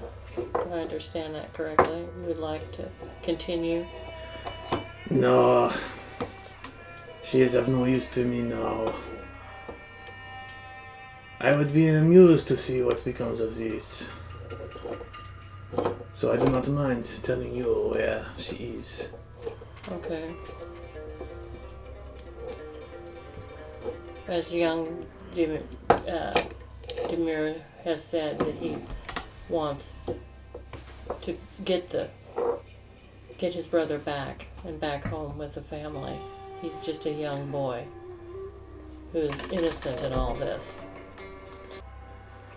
He finishes his drink, then he stands, adjusting himself with casual elegance. Oh, you see, mon ami, the children of the blood-red phase are a house of cards, built on the vanity of a pretender and the delusions of a would-be queen. They will collapse under their own weight of their own ambitions. Perhaps you will give them a push, oui? I have no interest in harming you. Vous n'êtes pas mon problème. You are not my concern. So, I cannot say the same, but I cannot say the same for those you seek. Nisra and Menkef, they are des nuisances. Perhaps even threats in their own incompetent way. He steps closer to you. If you wish to cross paths with them, je ne vous arrête pas. I will not stop you. In fact, I encourage it. But, soyez prévenus, the phase is no mere trinket, and they are not as weak as they seem. Still, even amateurs can be dangerous when desperate. He finally moves back to his chair, sitting down with a graceful ease. His expression is one of detached amusement. Now, allez-y, play your part in this grand drama. Perhaps you will survive. Peut-être pas, maybe not. Either way, I suspect the world will be quieter when it is over. Bon chance, mes amis. And he sends you off. And Unless you have some more stuff you want to say. No, I just want to know where she's on the Isle of what? The Isle of Princes, the furthest isle. The 10th island. So she's not currently in. Not in the city. No. The Isle of Petit, Okay, of okay. Princes is across the bay. Oh, across the bay. Okay. It is, It's too far for it to show up on the map. But Okay. it's, like Okay. south. Okay. You would take a boat south from Constantinople to reach the islands. So would you suspect that anything that has to do with the kidnapping of this young boy, she's at the head of all the misdoings? as far as I am aware, Okay. she provides the power. Menkef is the manipulation or such. Okay. Very good. Does anybody else have any questions? I think so. I'm plotting a plan. So yeah, he waves you farewell, Dismisses us. dismisses you. Yeah. He's done speaking with you. Okay. And the silent servants escort you back to the front gate, where Victor and Toprock. Pack was with us. Oh, that's right. Toprock is That's with you, right. yeah, yeah. Okay. Yeah, that's right. That's right. Okay. So now, can we confer outside the gate as we're? Yeah. Okay. Here's what I'm thinking. See, we did not divulge that Menkaf was dead to him. That's smart. And the reason I didn't do that is that I think we could lure her. Because if she's the head of this whole thing, then that's the head that needs to be sacrificed. Yeah, right there, buddy? Yeah. And then my thought is we could tell her that we have been in contact with him and that he has a message for her that we were to deliver in person. Yeah, that could work. Double whammy. Say that again? We're going to get her alone Well, to deliver this message. I mean, that's not going to happen, though, before we're supposed to meet those other people at the dock. Because that was Right, so They're on at an this island. point, So she's very south of Constantinople. it's been about 4 hours Yeah. Okay, and Since- So we only have 20 since you left the hours near left. film. So, so When- she's not going to be there at the dock to be a part of this. You don't Well, think? I mean, potentially. so you've got 20 Right. hours before Okay. Yeah. 20 hours before the exchange, and then 8 before the translation's complete. Shoot, we should have had what's his name send her a message. The Frenchman? Yes. Well, that if it's 4 hours have passed, then that means we have 8 We hours. could scope out the meeting area, but I fear that the cult would be, have someone there. I was thinking about that too. Yeah. How long do you Probably think that would take? Like how many hours? Well, it would be faster if we took a boat. We went to Abdullah. We could go there early, but Might be too early. it might be too early. I'm sure that they're watching, Mm-hmm. since they've already given us the time and the place. And they're going to assume that we might go early to scope out things. The only other place we could go is to this 10th island before Do we have time to do that? the kidnapping. Well, that might be where they have bars. Oh, where Nezra is? If that's where she's based at, Oh, they might be of holding him course. there before they That- bring him to the docks. Yeah, there you go. But that's also where all the cultists will be. We have guns now. Yeah, that's right. We have guns, All of us. and yeah, every one of us. Otherwise, perhaps the only other thing I can think is to wait 8 hours for the translations. But what if we could go in and rescue him and be done? We could go in. Do you think that they would expect that or not? I don't think they'll expect that. I think I they're don't gonna. think so. I think they're gonna expect us to go meet him at the docks at midnight. Just like Mencalf never thought in a zillion years that you were gonna shoot him in the leg, right? I mean, that was spontaneous. So maybe this could be a spontaneous plan, and then we could always. Test that luck again. Yeah, that's. I don't know. Remember, Grandma, you came very close to dying. That night. Yeah, as And you're that. still weak, yeah. And you're still weakened. Yeah. Yeah, because I don't have all my red dragon tears back. So Dragon tears. that's what they called them in my day. What we could do in the meantime? Because I feel like we need the translations before we. Well, what about that captain? Does he have a boat? Yeah. Nine fingers. Yeah, that's what He's a little captain. Demir? Toprak was saying. He would at least be able to tell us how far that place is, and I don't know. We still need to meet him. Yeah. I mean, either way, whether you go to the island or you go to the docks, you'll need to go to the captain. First. Well, we could go to him and lay out some of these potential plans and ideas. We could do that.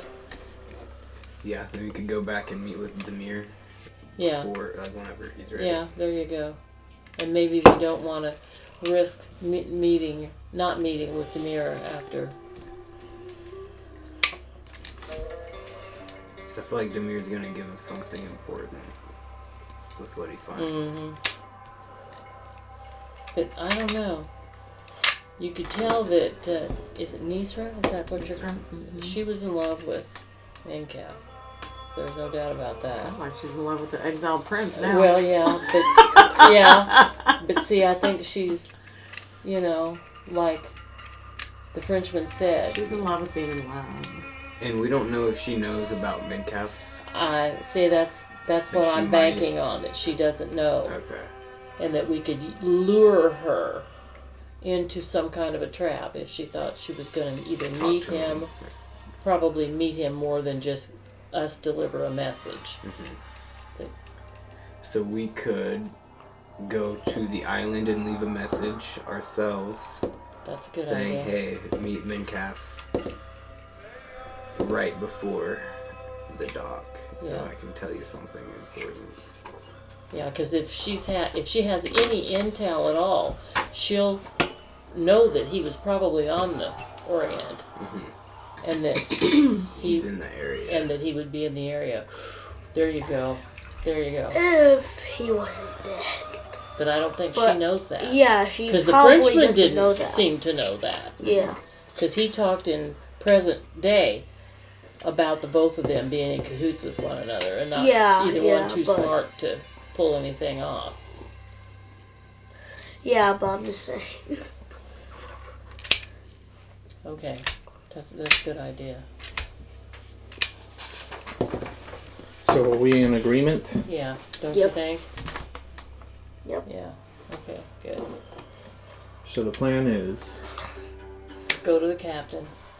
so we're gonna go. All right, okay, the And captain then- first. Your idea, Florence, was to leave a message for her. Right. Yeah. So Toprak brings you to the docks where Abdullah's trawler is docked. As you approach the dock where the trawler is moored, the scent of salt water and fish grows stronger, mixing unpleasantly with a faint tang of oil and tar. The trawler itself is a small, weathered vessel, its wooden hull worn and patched in several places. The paint, once a vibrant blue, has long since faded to a dull, chipped gray. The name Kismet is stenciled on the bow in peeling white letters, barely legible against the ravages of time and sea.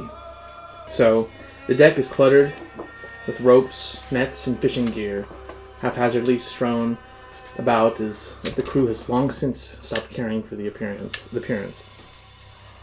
Rusted metal fittings creak and groan with every gentle shift of the boat in the water, adding to the impression that this trawler has seen far better days. Doesn't look too bad. Needs a good paint job. At the helm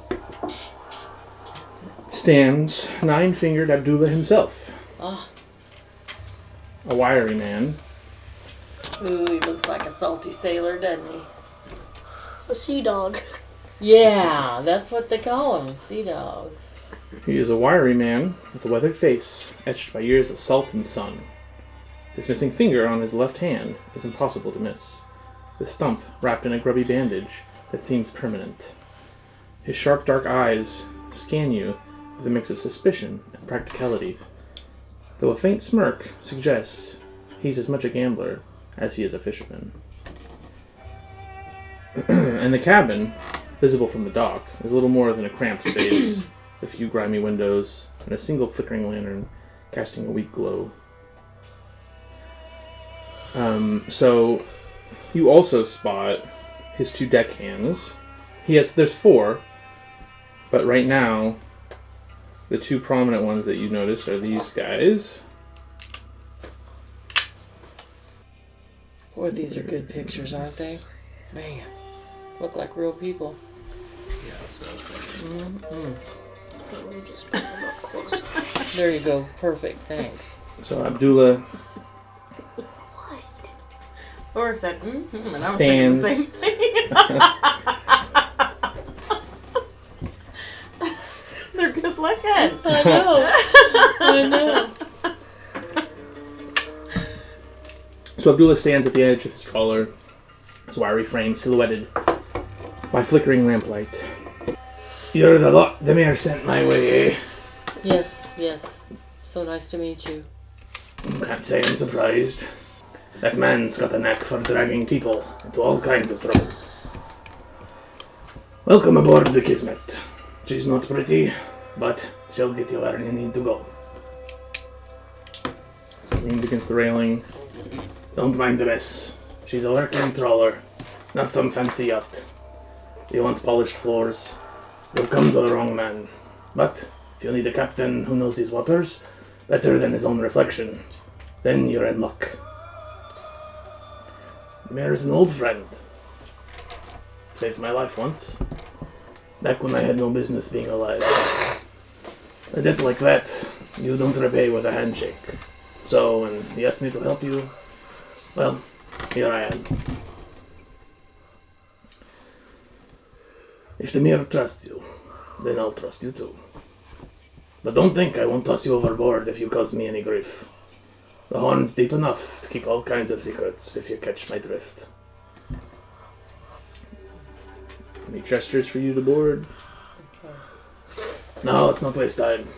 Climb aboard and we'll be on our way. Where are we going? Where am I taking you? We want to go to the Isle of Princess? Princess. Princess. Princess. Princess. Yes. We're wanting to leave a message for one of our enemies. Sounds dangerous. I'm afraid it is. Alright, Hassan, get the rifles. Sounds like we're gonna have trouble. And we're armed. We've all taken measures to bear arms this day as well. So, Just but make any sure help? Good to know that you're none not of us complete die. idiots then. Make sure that none of us die. So what can you tell us about this island? Any tips you might have for us? Well, first, hold on to something once we start moving. This old girl's got a temper, and I'm not slowing down for anyone who falls overboard. Fair warning. Hang on, Glenn. So yeah, the Kismet sputters to life and starts to pull away from the docks. And yeah, you ask him about Princess Island, and he chuckles softly, shakes his head. The Princess Islands, or Kazil Adalar, as we call them. They're a lovely place in the right season, though not for the faint of heart. And officially, there are 9 of them, each with its own charm, depending on what you're looking for. But this 10th island you may have heard about, I say nothing but fiction. Old sailors' tales to scare children and tourists. 4 of the largest islands are inhabited. You'll find naval colleges, colleges of divinity, fine, respectable places, if you're into that sort of thing. In the spring and summer, steamers run from Galata Bridge to the biggest of them, bringing crowds of tourists. They come for the hotels, the cafes, the fresh sea air. But none of those steamers venture near the uninhabited isles. I can tell you that.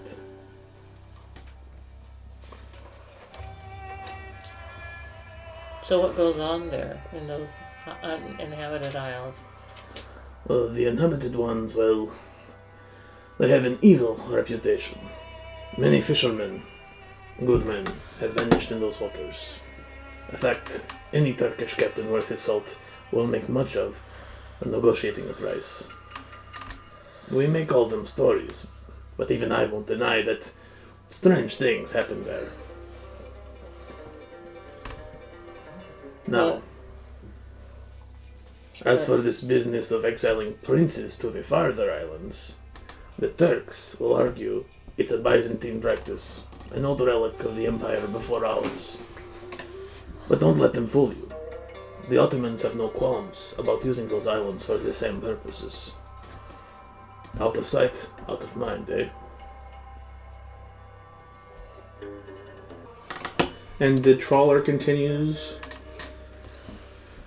towards the Princess Islands.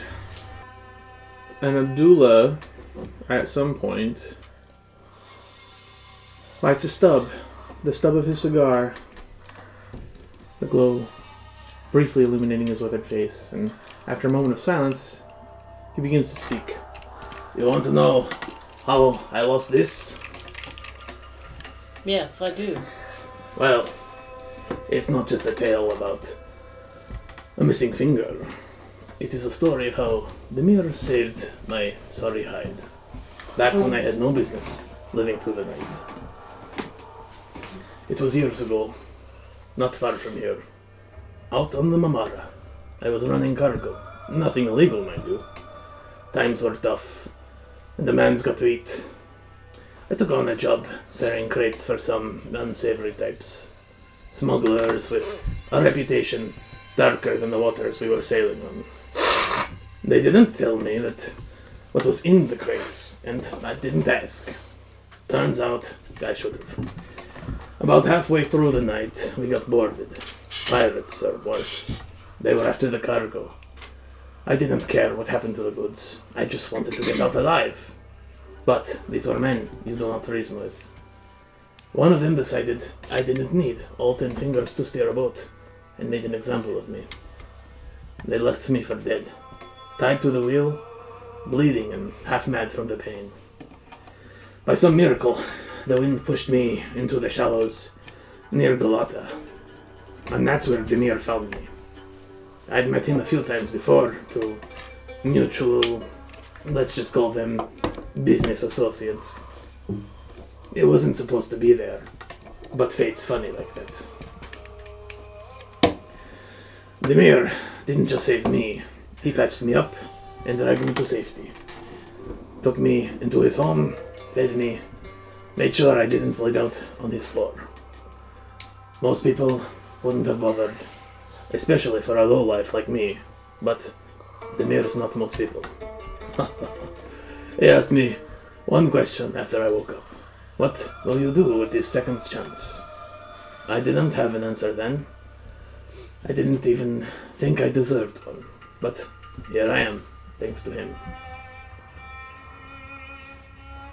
He flicks the spent stub of his cigar into the water, and the ember snuffs out with a faint hiss. So yeah, I owe Demir everything. My life, my freedom, even this boat. He's the kind of man you don't turn your back on. And if you're working with him, that means I'll see you through this too. But make no mistake, if you go cross me or Demir, there's worse things than missing fingers waiting for you. He flashes a wry grin, his tone lightening, as he gestures towards the horizon. Now, enough of my tragic little tale. We've got work to do. Hold tight. It's going to be a bumpy ride. And the Kismet continues to glide through the murky waters of the Golden Horn.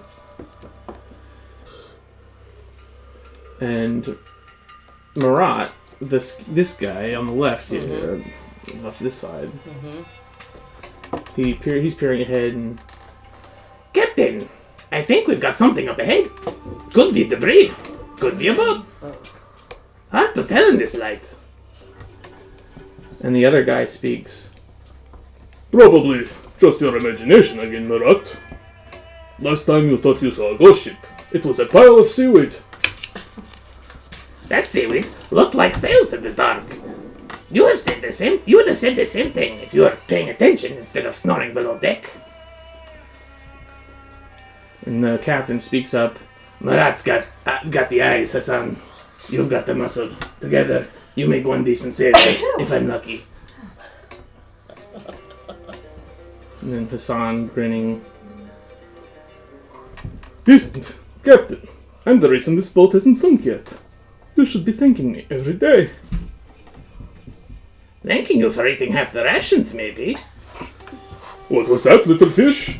You want to repeat that to my face? Enough, you two. If I wanted entertainment, I'd have gone to the tavern. Marat, what do you see ahead? Stop squinting and give me something useful. It's definitely a boat, Captain. Small, low in the water.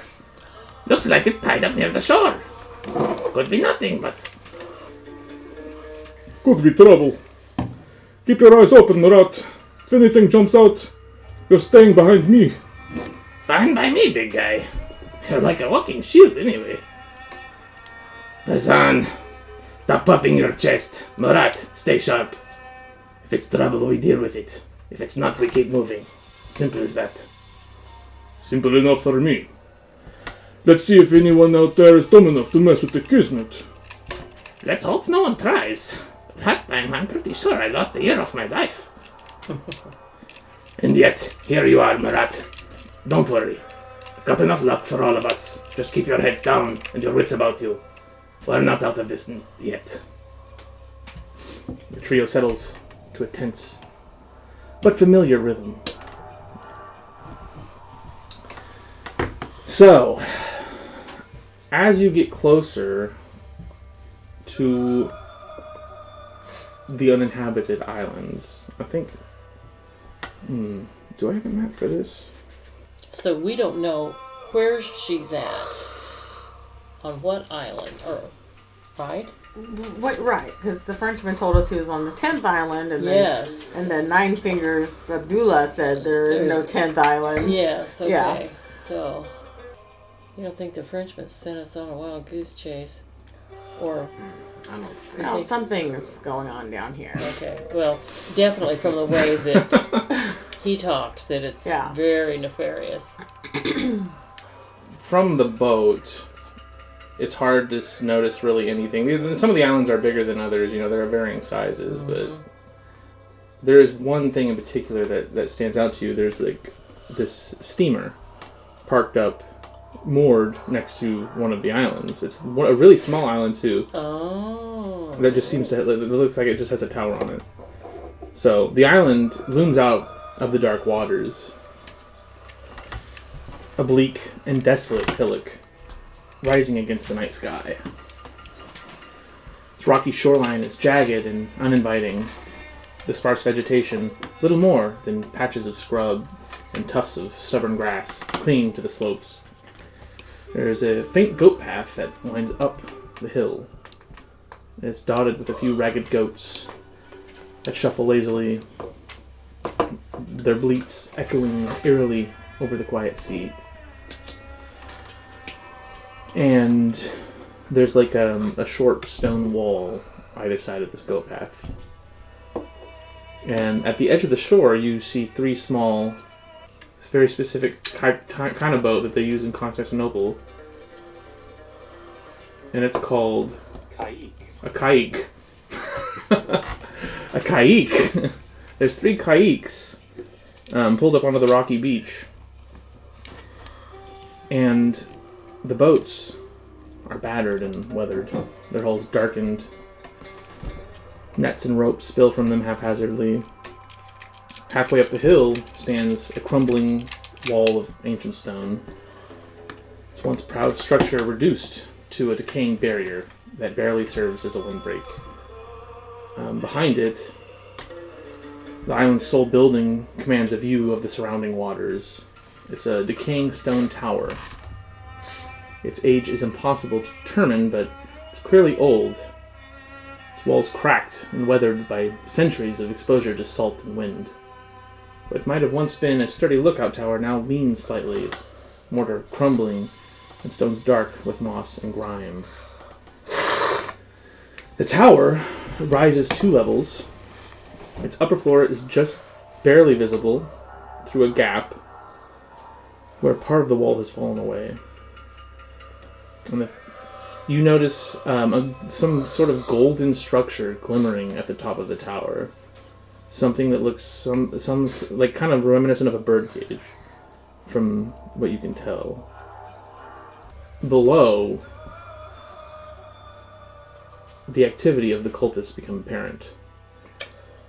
There is at least 10 figures moving about the island, all wearing fezzes. Some clustered near the tower, others patrolling the goat path or tending to the meager campfires. And it sends thin trails of smoke into the air. The red fezzes stand out like bloodstains against the dull landscape, marking them unmistakably as children of the blood-red fez. And there's also this steamer moored next to the island with like a lot, like probably another 10 at least that you can tell, just kind of milling about the deck. So there's a lot of cultists, and it's daytime, so they're definitely going to see you approaching. Because it's like you're the only boat, and there's a tower, so they have like a full 360 view of everything. So we better go hide. Well, you're on a boat. Yeah, but the boat is sailing towards the island, and so basically you can. Abdullah is probably the first to spot it. Over here! Come look through my spyglass. I think I've spotted what you're looking for. And you look through and you see everything that I just described through the spyglass. So you're still far enough away that they probably haven't yet spotted. Okay. Or they wouldn't know that you're coming to the island, you're far enough away, but... I bet this is where the boy is. Yeah, that's what I was thinking. Yeah, if it's like this heavily guarded. Yes, exactly. This has to be where they like hide people. Yeah, and do whatever else we don't know. Yeah. And right now...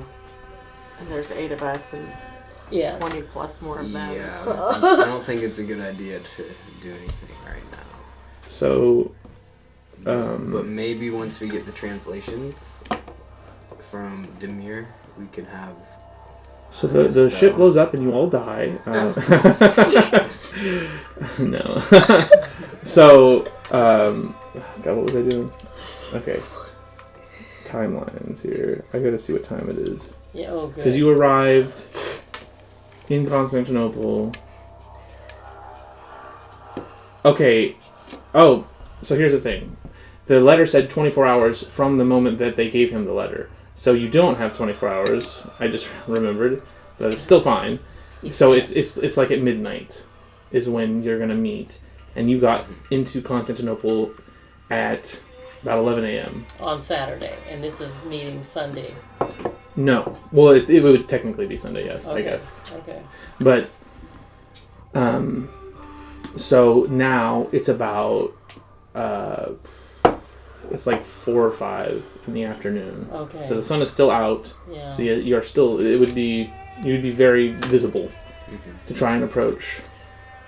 And the thing is, you don't know exactly how long it'll take the mirror, but he said around 12 hours, but it could take longer or shorter on time. But he was pretty confident that he could get that translated before the actual exchange happened.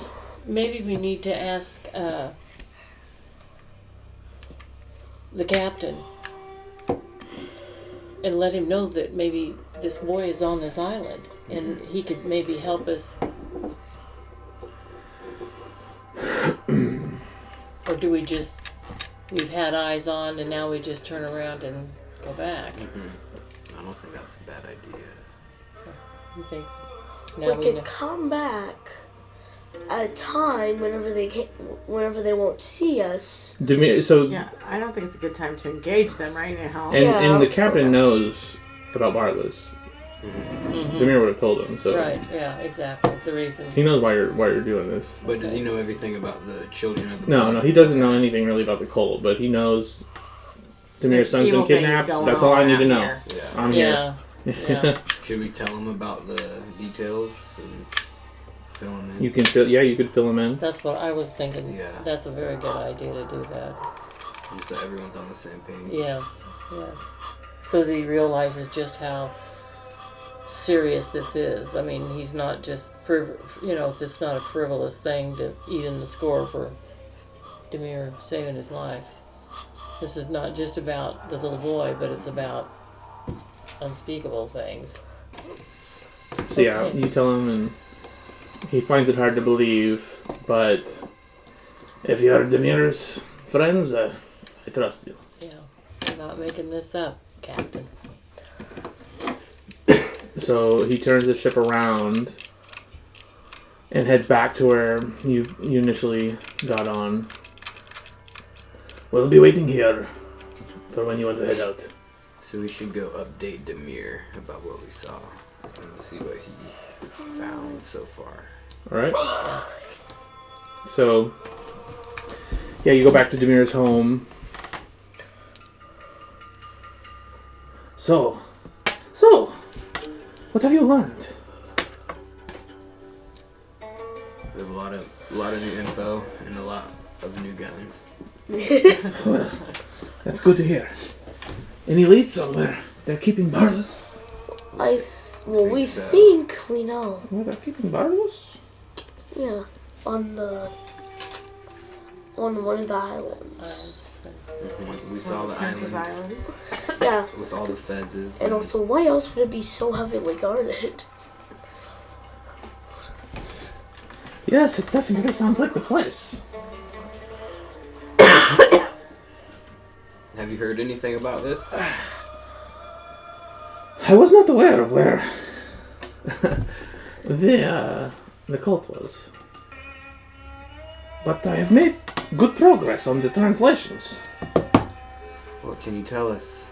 How come you're wearing the red vest? This is a black face. You Oh. get your eyes checked. Oh, And it's fuzzy and furry. Look at the picture. oh, That makes sense. I was wondering that too. You don't think off of what he's wearing, you think off of the picture. I know. I could cut this and we could paste it on his face and make it black and fuzzy. Anything that would help us with the island or Barlas? And are you feeling some better since we saw you last? Or you? Not well enough to leave the house, I'm afraid. No, we understand that. I have been stabbed pretty badly.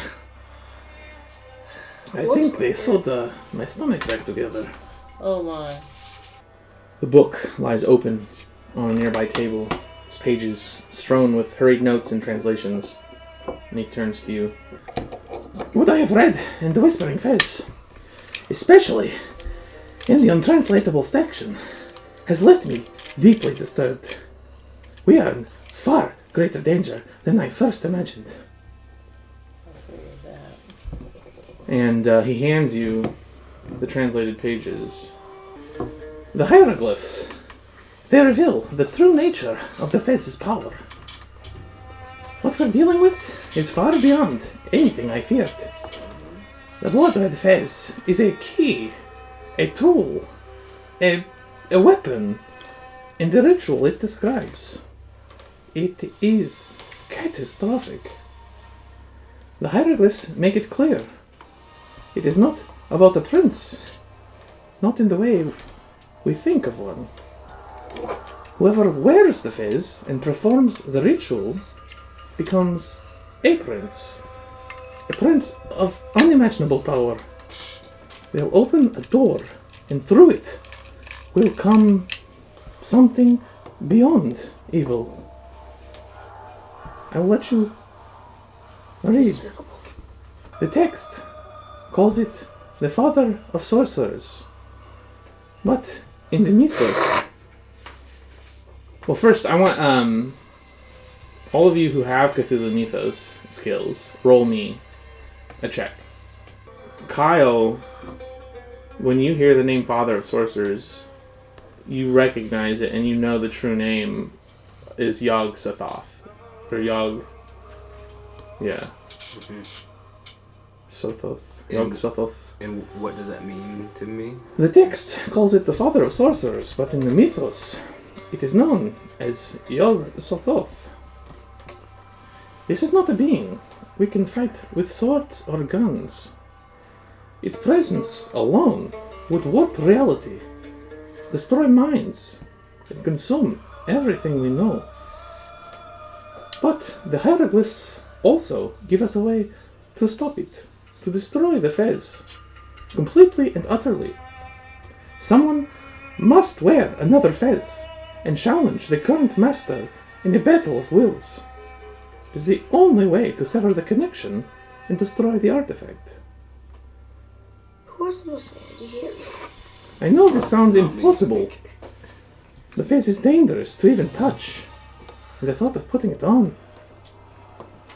But it's the only way. If we don't act, if they succeed in completing this ritual, the cost will be beyond imagining. I have a question. So if you put it on, how would you challenge the...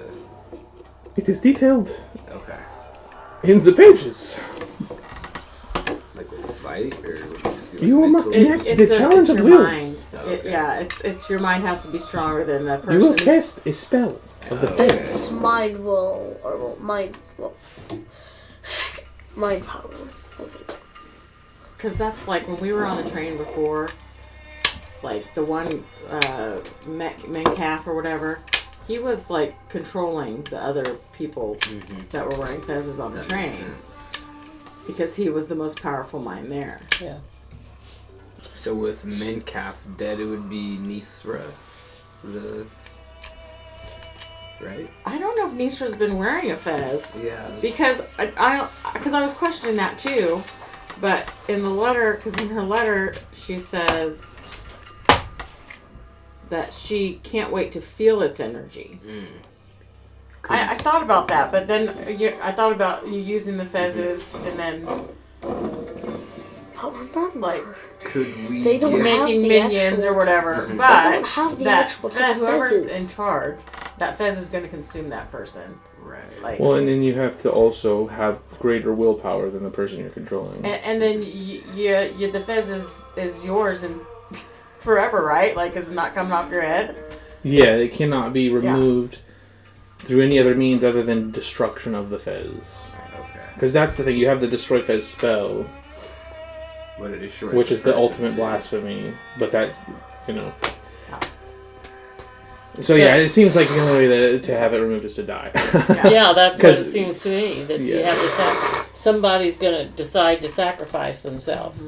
There's no way to come back from this.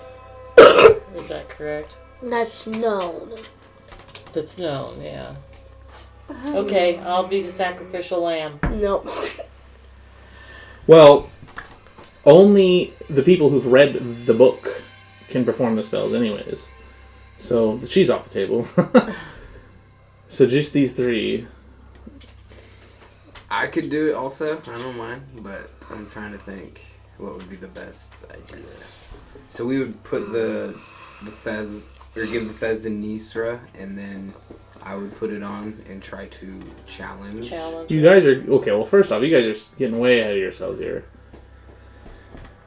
The plan is, how do we save Barlas? Yeah, that's Right. right. Because right now, that's what we're dealing with. Barlas has been kidnapped, and they want the fez in the book. Are you going to let the kid die and say, screw it, we're going home? This is the Yeah. end of the journey for us. Or maybe Save the Can we Fez. give them the book and a fez, but make Keep the book one. illegible?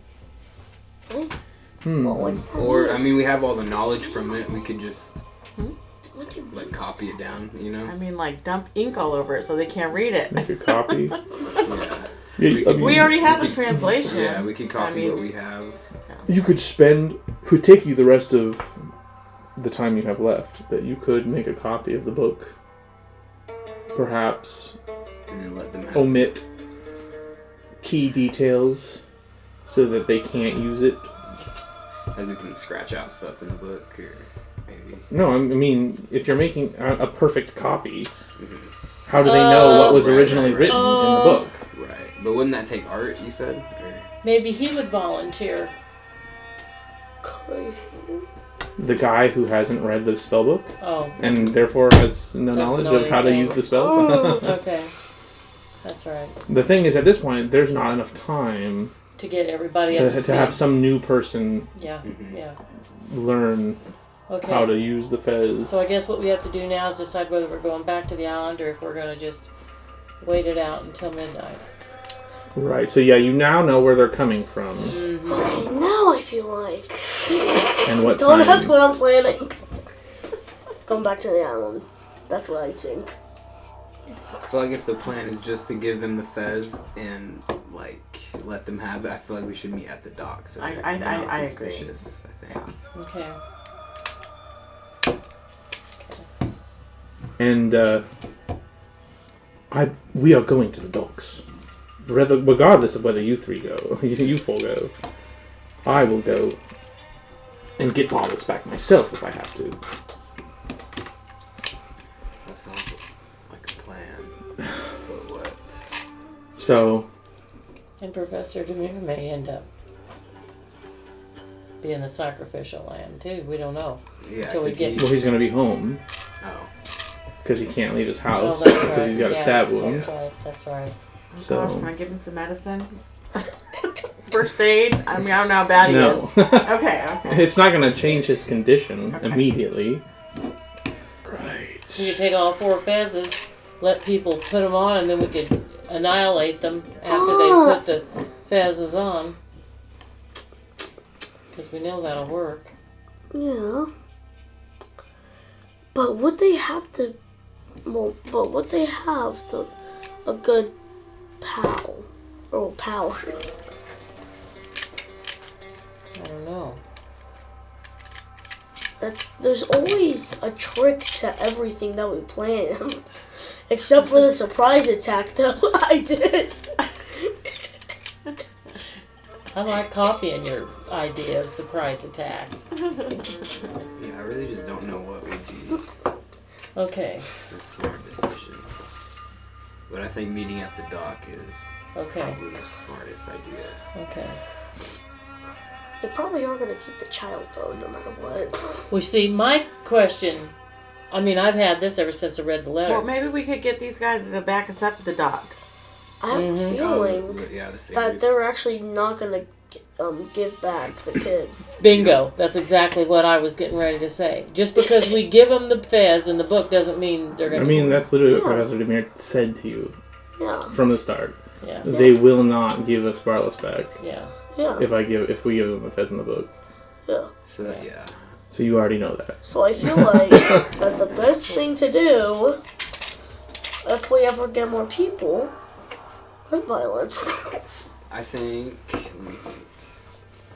I still think a fake is smart, Yeah, but I just none don't of know us how- have any yeah, art right, Yeah, I skills. just don't know how we get that done. You're a person with 2 hands. You can make stuff. yeah, We but could like, try. I mean, do Just they, because you don't have a high skill does not mean you can't do it. do they know I what the know, book looks but, like? like- It doesn't have to look pretty. Say what? Like they don't know what the book looks like, do they? They just know of the book. I can't tell you what they know. Okay. or Yeah, that would be like say we kind try of to make it. cheating. I say we try to make it the copy. Well, we could always take the cover of the book and put fake pages in it. That's true. And we can always. And we'll just collaborate and we can make the But if fake... that doesn't fez. work, you know. Because the bazaar would have dyes. They would have people. They would have people with cloth and dyes and things like that. We could show them the color we want, and then they could give us a dye, and we could dye it. Which would hopefully work. Yeah, we could get a light colored fez from the bazaar, then get a color, and dye it. So you're gonna make a fake book and a fake fez? Well, no, we want her to have the fez on her head. I don't know. Yeah. We just need to kill them all. So the gun I got violence. sort of So the gun violence would be Get the the best guns. place. I think kill them all. I think so. I think we need to have a hell of a battle. Or someone should wear. No. I don't know. Remember! Yeah, I Me don't know what and them you're are wearing the type of faces that have the magical power. Yes, I keep forgetting that. I keep thinking we could put it on control like the other people. But Well, we could all put on fake People fezes keep on and pretend like forgetting that. we're all part of their deal. it's not a bad idea, I guess. We could do that. You could make disguises. Yeah. Try to Blend in. Sneak in.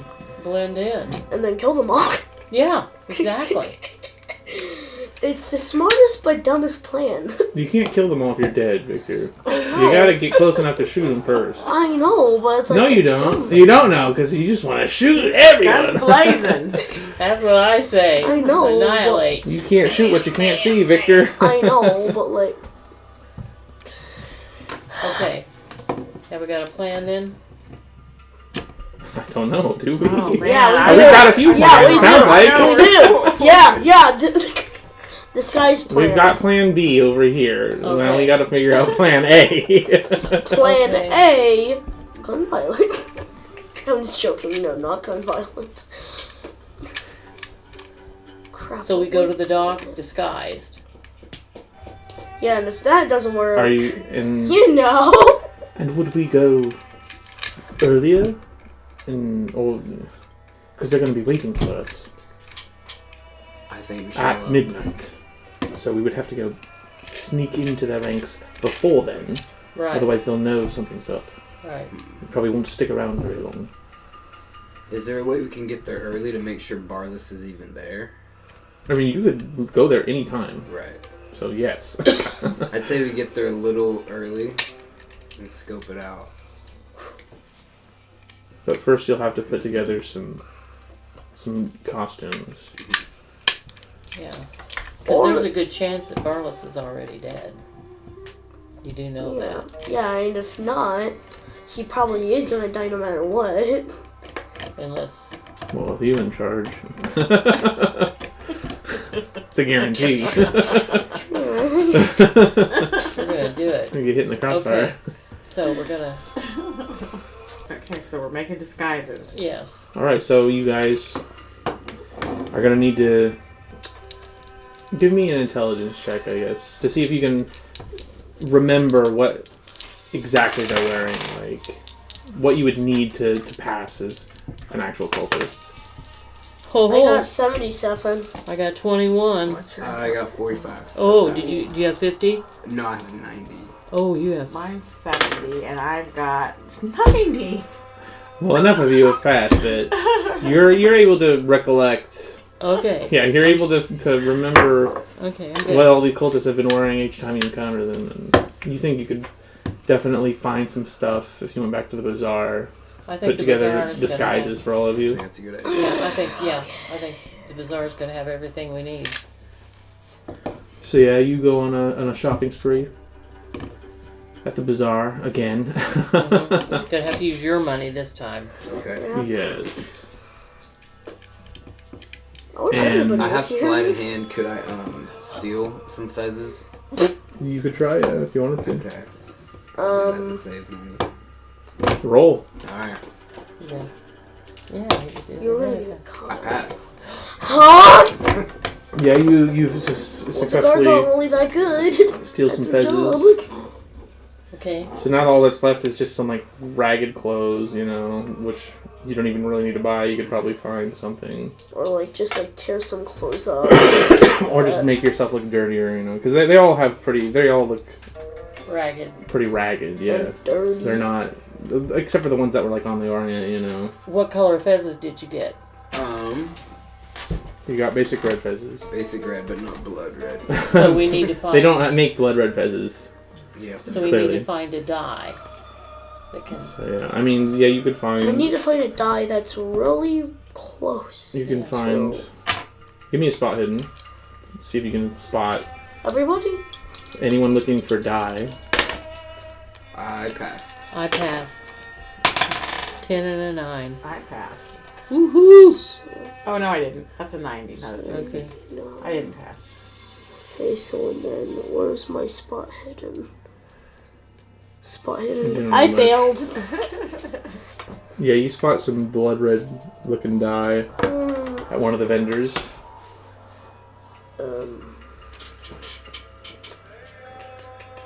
Kyle, what's your spending limit?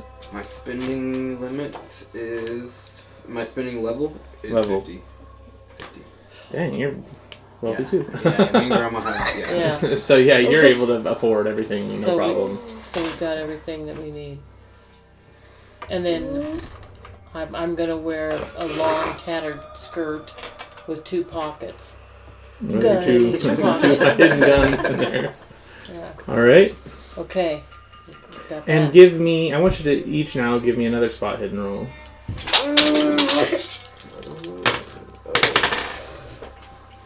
Oh, golly, I got 94. I'm gonna take a health point from each of you every time you throw your dice off the table.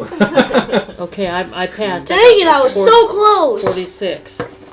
I failed. So you notice you're being followed by Rana, Oh. Oh, okay. the sister. Okay. She's been following you for a while. And it's Toprox Yeah. sister. Okay. How did we not notice that? Is What do you have now? is Toprock still with us or no? Yeah, Okay. he's still with you. Okay. I really wonder why she's following us. Yeah. Let's ask her. Yeah, sure.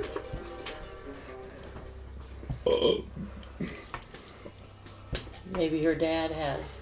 Oh, hello. Hi. Well, Funny Rana. seeing you here.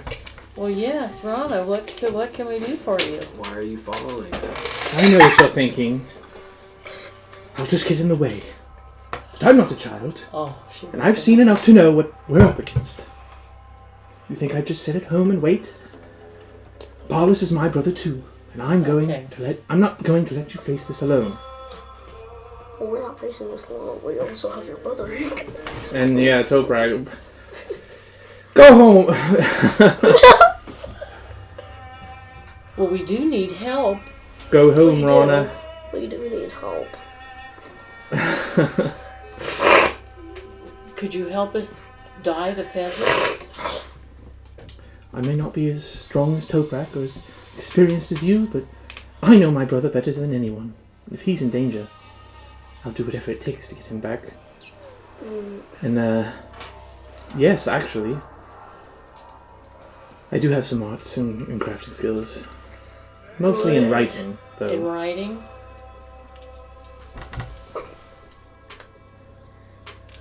But, so you're in disguises now. You've got your disguises. And she's like, I suppose the plan is to wear disguises. I'll go get something for myself. Yeah. Okay. And what hour are we at now? So now it's probably like, it's getting dark. I'd say the sun is setting. It's like 8, you know. Oh my. So 4 hours before. So you've got your disguises, and what is the plan here? Well, we've got to get. What is our plan? We've got to get back with Nine Fingers, so that he can be here on the dock with us with his. Right. But when we confront these cultists, what is the plan? Are we just going to walk there, hope we find Balus, magically get him and walk out? No. Plan A. We need to think of how we approach the situation. Some of it we can't all go in together. They can't No, know we that kind we're of all. have to be separated. Somebody's going to have to be lurking. I do have binoculars in case. You that could is be the something lookout. that's in my- yeah. Okay. I don't know what. You could get I'd yourself look into a out high for. position I don't know what I look out for. for the cultists. Well, I'm sure there will be many cultists there waiting Yeah, for us. and to see Course- like if course. any of them are We like need to spot them harmed. before they spot us. Right, right, I mean- okay. But of course, we're going to be in disguise, so we're going to look like them. Yes. But So- they're expecting someone at midnight. What if we can't find Balus before then? We need a plan, a contingency. I'd say. And Rana, she speaks up. Explain plan. I could approach the cultists as if I'm going to exchange whatever they want. Okay, so that's gonna be plan So you A, could maybe? give me just an empty box, even? Mhm. I don't know if that would be a good idea or not. Okay. They might shoot me when they find it's empty. Well, but we We have need to somebody. find out a plan A. You have a. All Somebody of us has a guns. target, a rifle. Yeah, I do. I have a Mauser rifle, I think is how you say it. And do you have one too? No, I have a shotgun. Shotgun. But Somebody needs to be in a lookout Cool. position so that when. I could give him my rifle. Yeah, you can exchange your weapons. Yeah, and you it doesn't- could do yeah, that. yeah. Yeah. And then if she's worried about being shot, we could have somebody, you know, a lookout, a sharpshooter Yeah. that could kill. Could we tell them that we didn't trust them, so we have it in a separate spot? Like like they were like, it's not here, but That could cause them to kill Balus. right. I don't want to put my brother's life at risk. Well, first we Okay, need we to got see a plan Barless. A and we got a plan B. Right. We need Yeah. to We need confirm to that see- he's there, that we Yes. have him. That's Yes, kind of what I was thinking. We've got like, to confirm you that know, first. bring Yeah, everything. and also if plan A doesn't work, plan B. Which we already know what it is. And also I'm just gonna... Yeah, there you go. Okay, so All right. and then the captain and his That's cool. crew can be stationed somewhere hiding.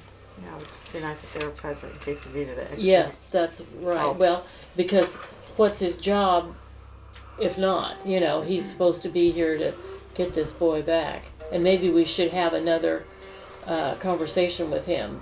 Well, yeah, you will, because you'll have to get on the boat, Yeah. go to the docks. So yeah, you make your way back to the dockyard,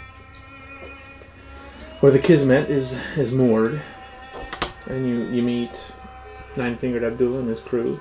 And now he's got 2 more men with him, as well as Hassan and Marat. So Okay. in total, there's 5 sailors. Okay. Good. So with Rana and Demir, that's 7 you've got with you right now. Okay. Good. So I'm pretty sure that's a good amount of people. And we have Bob, the dog. My dog. Oh yeah. I was Bob? the pictures. But, Look at the picture. Oh, I want to see that. Look at the dog. picture. Yeah, let me see that picture. I didn't realize you had it up. Oh man, that's a good-looking dog. Dog meat. Fallout reference. So Okay. yeah, you meet with him and his crew, fill him in on the plan, Right. I never fall in. and he's like, "Yes, we will provide fire Cover. from the boat. If we can find positions high, we will get up there. We will help you get Barnes back." Okay. And he knows we're going to try to proof of life, right? I mean, we want to see Barless before anything happens. So yeah, you head out again on the Kismet towards the Qasim Pasha dockyard. So I might want to hide my gun. Yes, you want to make sure you got all your equipment on you, Yeah. Yep. Got everything with us. Got the and then This doesn't look And, like I have a and gun, did right? we take all the fezzes and the book from Dr. Demir's home? did you? What are you doing with the fezzes in the book? You gonna leave them with Demir? I thought Like, that we. did we? I thought we were going to bring them because Well, we Grandma were- just asked the question, so I guess we're doing something different. No. I just, you said take an inventory of making Yeah, sure we had yeah. all So what we now had. I'm asking you. Yeah, we've So got what are we everything. doing with those? Yeah, we leaving we're them with taking- Demir? Or are we taking them with us We're to gonna this take- exchange? Also, if plan A and B don't work, fire. But we also have to save the kid before I make the fire because I have a fire starter. Okay. So you're bringing everything with you. Yeah, bringing everything with us. And who's going to be carrying it? The fire starter? I can, just because I have the. I was going to stay back and keep watch. Alright. I can be in a good vantage point. Okay. Alright. Let's change this vibe here. The vibe shall go to. It's about to happen. Yeah. I'm still waiting.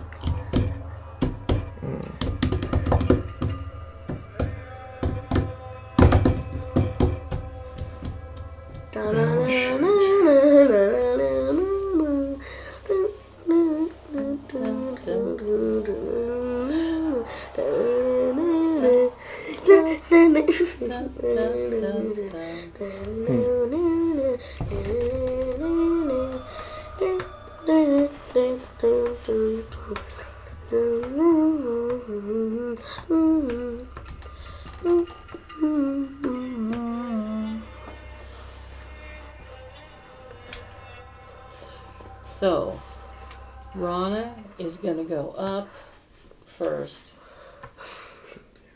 She's going to be dressed in the fez and her garb. Are you going to have Rana tell her to stay back and meet them at midnight just in case? Like, what is the plan? We need to figure this out. I think that's Yeah, we do. Otherwise, Rana and everyone will just kind of come with you and position themselves in advantage spots. I think you if know? everyone else but her goes early and then she shows up like Yes. normal. Yes. Okay. I think that's a good idea. If she's in case because if midnight comes and we haven't found anybody, we're gonna need. Yeah. So, Point of contact. and what is she giving them? I think Are you going to give me a fez to give to them? Yes. Because I need to give them something. Yes. Yes. I can explain the book not being there, perhaps, but should we give him one of the fake ones that we made? you didn't make a fake one. Oh wait, okay. You got costumes instead. Okay, right, okay. Let me think.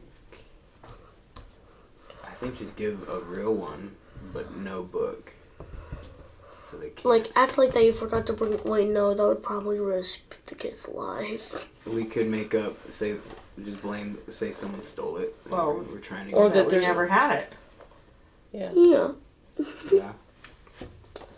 Yeah. I will come up with something, I'm sure. Hopefully soon. All right.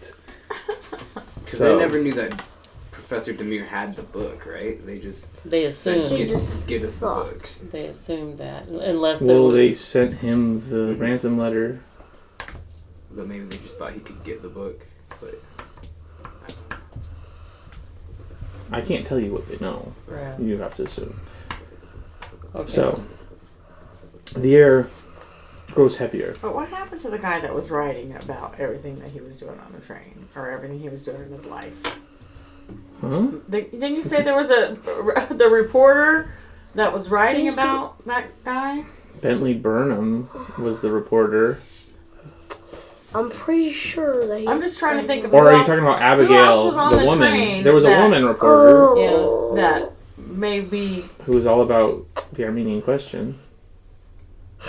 Yeah. I don't And then know. there was another guy who was a journalist, but he was lying and actually working with Mencalf to feed him that's information. That's right. Okay, can we please just get to the thing? I'm trying, Victor, I'm trying! I know. The air grows heavier as you approach the Qasim Pasha dockyards. The stench of brine, rotting fish, and industrial waste mingling with the night's humid air. The faint sound of water lapping against the dock pilings is accompanied by the distant clang of metal and the low murmur of voices. Night workers attending to unseen tasks in the shadowy expanse of the yard. The dockyards sprawl across the northern side of the Golden Horn, a chaotic jumble of crates and bales stacked haphazardly. Ropes coiled and discarded like forgotten snakes, and slick wooden floors glistening with oil and seawater. The dim, flickering light of gas lamps and lanterns create a patchwork of illumination, casting long, shifting shadows that seem to move of their own accord. The air carries a metallic tang, mingling with the smell of damp wood and decayed cargo. The silhouettes of ships in the harbor loom like silent sentinels. Beyond them, the Turkish fleet sits anchored, their dark hulls reflecting faintly in the rippling water. Despite the activity of night workers at the distance, the dock feels oppressively quiet, isolated in its own bubble of foreboding stillness. And as you approach, every creak of a loose plank underfoot or distant clatter of a chain sends a chill up your spine. The multi-leveled loading dock offers countless hiding places, crates stacked 2 or 3 high, shadows pooling under suspended cargo, a rope that dangles like a noose from the loading cranes above. As you advance cautiously, and are you going to like brazenly just kind of walk, or like how do you approach, and how many, and like what's the plan of approach here? Well, I think we need to. I'm gonna say I will have my sailors sneak into position, find good vantage points. And maybe we can just walk like we're like doing something. Like So they'll like sneak behind you, but try to stay far enough away that they won't be spotted, and try to find like somewhere high to get like a view of everything. And probably not all of us walk together. Yeah, like maybe Try to look like busy. Two and some two. of us like And I'd say you're about 2 hours early. You see a man standing by himself, dressed in nondescript, shabby clothing. He seems to be waiting. He looks like he's waiting. And he has a fez on as well. You recognize him as a cultist. So you imagine that's probably the guy who's waiting for you to show up. And there's no like kid or anything. There's no no one else there. Just him. That's all you see for now. Okay. for now, you say. There, because it's like a really messy area. There's stuff everywhere. You can't see a lot of, where people are and anything. Like it's just a mess. Wait, so they could have like a secret, like people in hidden areas. Yeah, there could be like For 20 an guys hidden attack. all around you. You have no idea. This place is so packed full of crap. Is there any place to like have something to eat or get a drink where one of us could maybe go up to Not this? really. Okay, so It's just like it's it's a working dockyard. It's a work, environment. but it's like also one that's more run down and less used, and where sketchier stuff happens. Kyle, what are you gonna do first? Well, I don't know. I thought I was gonna get in a good vantage spot and try to look for something that shows that the kid Barless is around. Would be my guess. Just to make sure that For the high ground. yes. All right, so Just to see something that shows that they're actually gonna Right. have the kid. yeah, there's like a building that's kind of like looks kind of like a grain silo. There's a ladder. You could climb up that, get up there, and on the other side, basically, you're at like a corner of the dockyard. It's basically there's a big what's it called, dry dock, where they like would build a ship before launching it out into the ocean, and so that's like really low down, and then there's like the normal dock level, and then there's like areas where it's slightly higher, but then like on the water's edge there's a 2-story structure. You could get up into that, get a vantage point, and then opposite to that there's like this silo looking building, Okay. the ladder, but it's pretty exposed. That's the only thing. The other place has more cover. Okay, I'll go to not the silo, but the other second story Okay, with my binoculars. and then I want you to make me spot hidden. Hard spot hidden. Fail. Shoot. No. Yeah, I got 91. Oh Oh, my. yeah, I that have failed no a matter feeling. what. So just for now, you don't spot anyone yet, but you start looking. And then Grandma, how are you gonna approach? What are you gonna do? I was gonna go up to that guy in the fez and ask him if he had a cigarette. And are you gonna speak to him in English or in Turkish? Because you speak both, so you could speak to him in Turkish if you wanted to. Well, if you I'm- think. If that he might be Turkish. That's Well, more I mean, likely. most people here Are Turkish. in this area of the. I mean, there's all kinds of people, but the cultists, Okay. a lot of them are Turkish. I'll speak to him in Turkish. Okay. And he's no, my friend, I don't. And what about you, Victor? What's Victor doing? What's Glenn doing? Are you just gonna You hide in find a some- spot, or are you gonna try and walk up and look around? This is hard. I want to shoot somebody. No! That would immediately give our, like... It would immediately give us away. So, anyways, I started blasting. like, we don't even know if there's, like, any, like, hidden anywhere. Because, like, it's, like, very, like, you know. You're not sure maybe we're in the right spot? Or that they're in a different spot than we are? Yeah. Hadn't thought of that. Like, they could be anywhere. So I just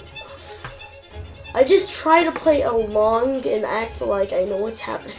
There you go. Yeah. That's Disguise exactly. is- That's a part of the disguise. Yeah. That's right. That's exactly right. And then, what about you, Florence? What are you going to do initially? I think I probably better find a good place to kind of lay low and just kind of look around. Okay. Make me a spot hidden. 74. My spot hidden 65. Fail. You got to get the bad ones out of the way. Yep. Yeah. You get good ones when it really counts. So yeah, so far you've only spotted this one guy sitting Yeah. there. You don't see any other cultists anywhere else? But it doesn't mean that he's the only one. It doesn't mean. But yeah, and he's standing in front of... Basically, he's standing a little bit of ways in front of this dry dock. Just waiting. And then, I guess, Kyle, go ahead and make me another spot hidden roll. Let's see. 95, no. It's just too dark. You just Yeah. cannot see. Yeah. It's just a really bad area. It's not good. And what are you going to do now, Louise? Well, I'm still over there standing next So to you're that standing next guy. to this guy. So far, he doesn't suspect anything. No. He just probably thinks I'm a vagrant. Well, no, he thinks you're one of the cultists. Yeah. So, just trying to bum a cig, you know? Yeah, right. He may think that my purpose is the same as his. It depends upon if they're all in collaboration with one another and know each other. See, that's the thing. Yeah, that's what I was We thinking may be about. dressed like they are, but do they have their own inner circle? Or they know each other. Uh-huh, yeah. Could you kill this guy, huh? I could just give him a big old Yeah, shot. but we don't know if there's like any others. Yeah, but hey, So one leave down that is- for the last thing. Leave that for the last thing. They're Okay. just like, nobody's shooting before I'm I'm shooting. gonna be the one shooting. No. Well, what I was going to do is give him a shot of that medicine. Or Or that poison him. poison. I was going to poison Oh, him. Yeah. maybe then. Yeah, that's what I was going to do. But you're going to have to roll to hit. And you can roll with advantage since you're taking them completely by surprise. Since I'm standing there next to him, I'm on his left side. I have this already drawn up in the pocket of my skirt. And I'm just going to take it You know... hit him in the neck with it. Okay. In that case, I'm going to say you just do it because... I don't know how you would mess that up, right? Like, there's no Yeah. possible way of messing that up. I overextended. Oh no! I missed my syringe. So it's done. since he's not expecting it, yeah, and it's not like you're attacking him. You're just Yeah, I'm just You're just- sticking him sticking him with it. in the neck. See that? Isn't that cool? Gosh, it's like he had this tonight too. And yeah, he's paralyzed now. And he falls over. You should put him. And I need you to make me a stealth check. Oh no.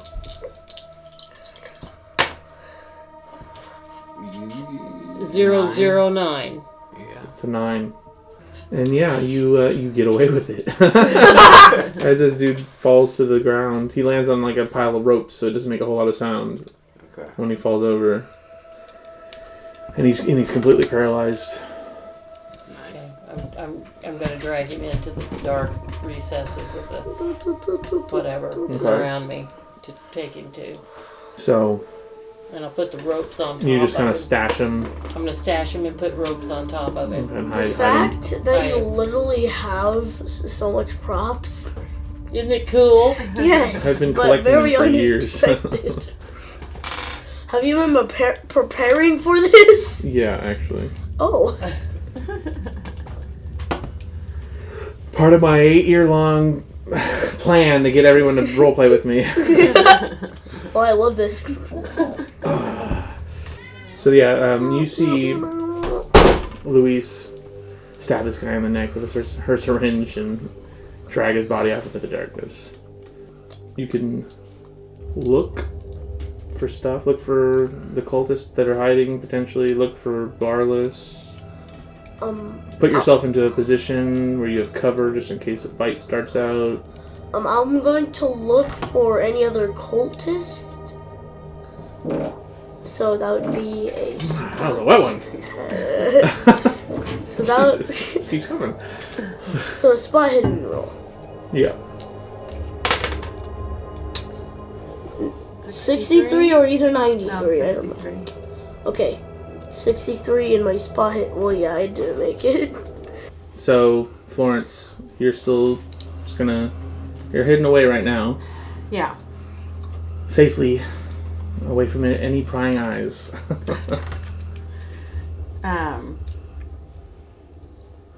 Can I try to relocate to another spot to see if I can see anything? Mm-hmm. Okay, that's what I'll do. So we'll roll another spot hidden. Yeah. Okay. 77. This ain't our lucky day. Alright, Kyle. See those binoculars one more time. For spot hidden. Yep. Alright. I got it. 6. Alright, so, through your binoculars, you are able to make out a few of the cultists hiding amongst the crates. You spot at least 3 of them amongst the crates and the ropes and everything. And then you also notice the steamer from the island is moored next to the dock. And when you look at that, Good, a lot of them. you see a couple cultists and a boy, a young-looking boy with a bag over his head, tied up. Well, on I his knees. think we found the hostage. No, you didn't. So there's 3 of them, and then You did. Well, he. He's up high Yeah, somewhere. you see 3 like I said amongst we, the crates, though. and then another 2 Like on the him. ship with Okay. Barless. and he's on the ship. Like him. Yes, Okay. currently. Looks like they're preparing him to go to the meeting spot right now. Okay. Is there anything I can do, or just let's see that? Also, If there's something you want to do, I mean, we're not in combat, so anyone can do anything at any point. I think I'm gonna go and tell somebody else, one of these guys, whoever's Yeah. closest. Well, that would probably be Florence. Florence. So yeah, you see Marco sneak up behind you. And he conveys what he saw. And you can just, honestly, you could go tell everyone one by one. Okay. Except for, well, you could, yeah. Because nobody's really delved too far into this place, so. Okay, I go and tell everybody that I can. So yeah, now you know for sure that Barless is on the ship right now. And they're getting ready to bring him somewhere in the dockyard. So they're going to be transporting him So from the ship to the dockyard. To somewhere in the I dockyard. want to go on the ship. Well, has he told us yet? Mm-hmm. Yeah. He told us. Yeah. We all know now. Yeah. So I want to go on the ship. So the ship is not... Okay, yeah. So yeah, you could... There's like a guy standing at the end of like the ramp, another cultist, like at the entrance going up to the ship that you'll have to walk past. You see him standing there. And how many people are with Barless right now? Kyle told you that he saw 2 men on the ship, but I mean There could be more. that's all he could spot Yeah. in the short moment he was looking, you know. Yeah.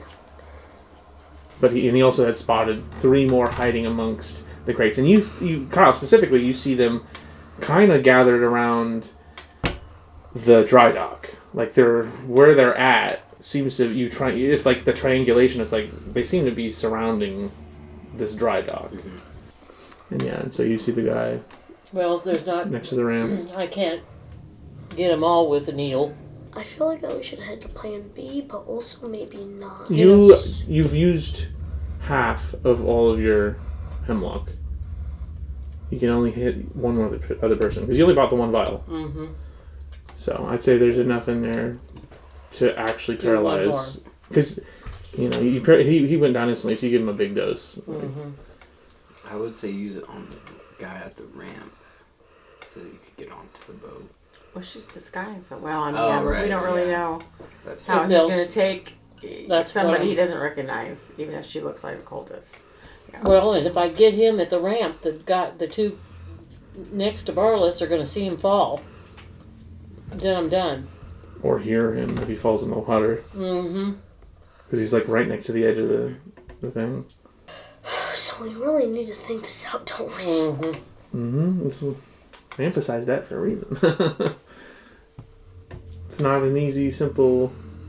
I'm going to Solution. follow them when they take him down the ramp, and I'm going to follow them. Is what I'm going to do. Alright, so you'll wait for them to bring him down the ramp. Mm-hmm. And what about you, Kyle? Are you gonna go back up high? No. Well, let me think. Because yeah, you know where Barless is. Mhm. You've seen a few cultists, so you I know feel that they're hiding out. Yeah, I feel like I don't need to go back and look. Do you see Barless and the two men Yes, that are I with think him? I want to go on the boat in a disguise, but I have my sword still. Okay. What are you going to do on the boat? I will. Try to be casual and just. The play sword off. would give you away. Okay. I will tell you, because none of the cultists carry fencing weapons. They all carry a yataghan specifically, which is this like Ottoman sword that Ottoman everyone Empire? had. Yeah. Okay, let me think. I don't know.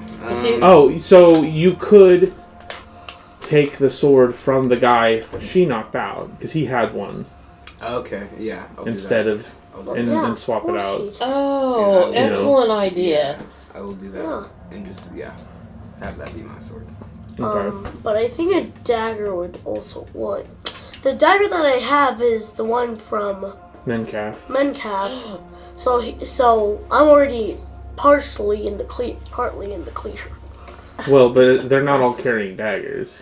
Yeah, but Or some of them have rifles as well. You notice a few of the ones that you've seen have rifles on them. Okay, I'll just keep the rifle that Victor gave me. Okay. So we're gonna try to get on the boat. So you are going to try and get on the boat. Sneakily. So yeah, as you approach, the guy stops you. He just like puts his hand out. Whoa, where do you think you're going? And Grandma poises him. Right there. The orders are to hide on the docks. I forgot something. I forgot something on the boat real fast. Give me a fast talk. Oh. Could I do persuasion or no? I'll allow it. Okay. I passed. Alright, yeah. Alright, make it quick. Okay, we'll be right back. So yeah, you head up onto the deck of the steamer. And right now, when you get up there, you spot, there's like 5 guys, at least, that you immediately spot. There's the 2 initially that you saw next to Barless, and then Okay. there's like 3 other dudes up there. And Barless is just kind of at the moment in the middle of the ship. And he's just waiting to be transported. Okay. This cat. And Grandma's there too? No, Grandma's still hiding at the end, Okay. waiting for them to bring Barless down, like she said okay. she was going to. Okay. I would just try to get like a head count, a total head count maybe. I don't think I should do anything yet. Okay. Well, so yeah, you kind of just walk around and That's a good idea, getting a head. it's just those 5, up. as far as you can Okay. tell. It seems like all the other cultists would have gotten off the ship. Is Barless like by himself, or is he like? No, the two cultists are with him right now. I would try. I'm gonna go up to the 2 people and say, "Hey, I got orders to take the kid off the boat." Again, okay, well, Fast talk. I'm gonna need a. Persuasion check? That's gonna be A a hard persuasion. So what's that? The fifth or the half? The half. The half. Okay. I failed. Meeting's not till midnight, friend. And What is your name? Oh, crap. My name is Mincaf. Whoa. Yeah. That was a good one. And Ooh. you know, I'm kind of a big deal around here. oh man. Who are you? And why are you questioning Mincaf?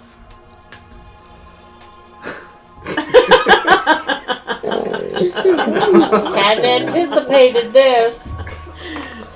this is the most unexpected thing that would ever happen in this, I think. See, yeah, this is good. Yeah.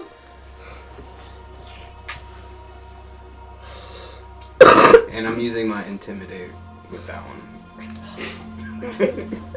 I don't know. A persuasion, fast talk, intimidation.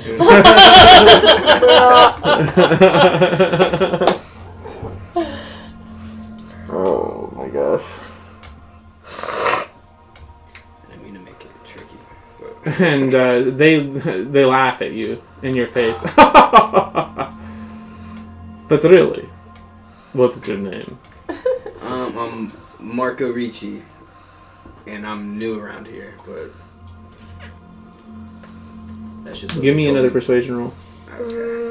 Please work. Pass. I did not know we started accepting Italians. I guess wherever we can find help, though, right? That was very unexpected. Yeah. So yeah, they believe you. No, screwing around. Go, find your position on the dock. Okay. Okay, so I'll just go back and let them know that there's 5 people and. Okay, so yeah, I you just well let first them you know. encounter Louise, and you tell her there's 5 on the boat with Violet. I feel like I should release on some combat.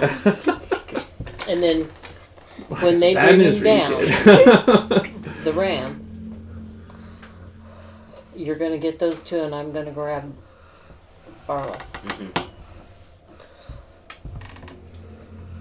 All right, and then you go back and inform the other 2. Yes. There's 5 up there with Barless. Okay. So, in the time that we have left, there's an hour maybe before the exchange is meant to happen. How are we gonna get notification to Right. That's what I them was just thinking. to get- too. Rana and Toprak approach you, and we have seen, at least, my father will hear about, we have seen at least, there's 5 cultists who we have counted on the docks. Okay, How many were on the boat? 5. It's 10 altogether. Of course, you took 1 out. I Yes. saw that, so that makes 4 now on the docks. And I counted 5 rifles. Oh. Getting So ready. you went back and got the guy I got with the syringe? You got his sword, Yes. Yes. and he had a gun too. No. Oh, okay. But, Just the sword. But Victor gave me his rifle Oh, earlier, okay. I believe. Yeah. Okay, so how are we gonna get word to the sailors that I'm getting Barless? And Well, I can run up and... Well, I'll have to be careful. Well, now that I know where the cultists are hiding, it'll be easier to avoid them. I'll go up and inform the sailors okay, where Barless is at now. And so is the plan to ambush them when they bring him down? yes. Yes. Right, I will tell them. Okay. After about an hour, and Rana, I'll get in position. Well, I think that man you knocked out was the one who was supposed to meet us. So we'll have to be careful how we play this out. Uh-oh. He looked like he was waiting for us, actually. So I don't know why you decided to knock him out, but all the same, one less enemy. One less I'll enemy. take it. Okay, that's what I'm thinking. So I guess I wouldn't really. They would be wondering why I'm approaching alone and not with the escort. So that will complicate things. Me smile. That will probably cost us precious seconds. They will discover the ruse a little bit earlier now because I won't be with that other man. It's my guess. But also, Barlis will already be safe and sound by the time. That's true. Well, yes. I just don't know if they're going to bring Barlis out and then, Oh. do I need to go first for them to bring him down? Okay.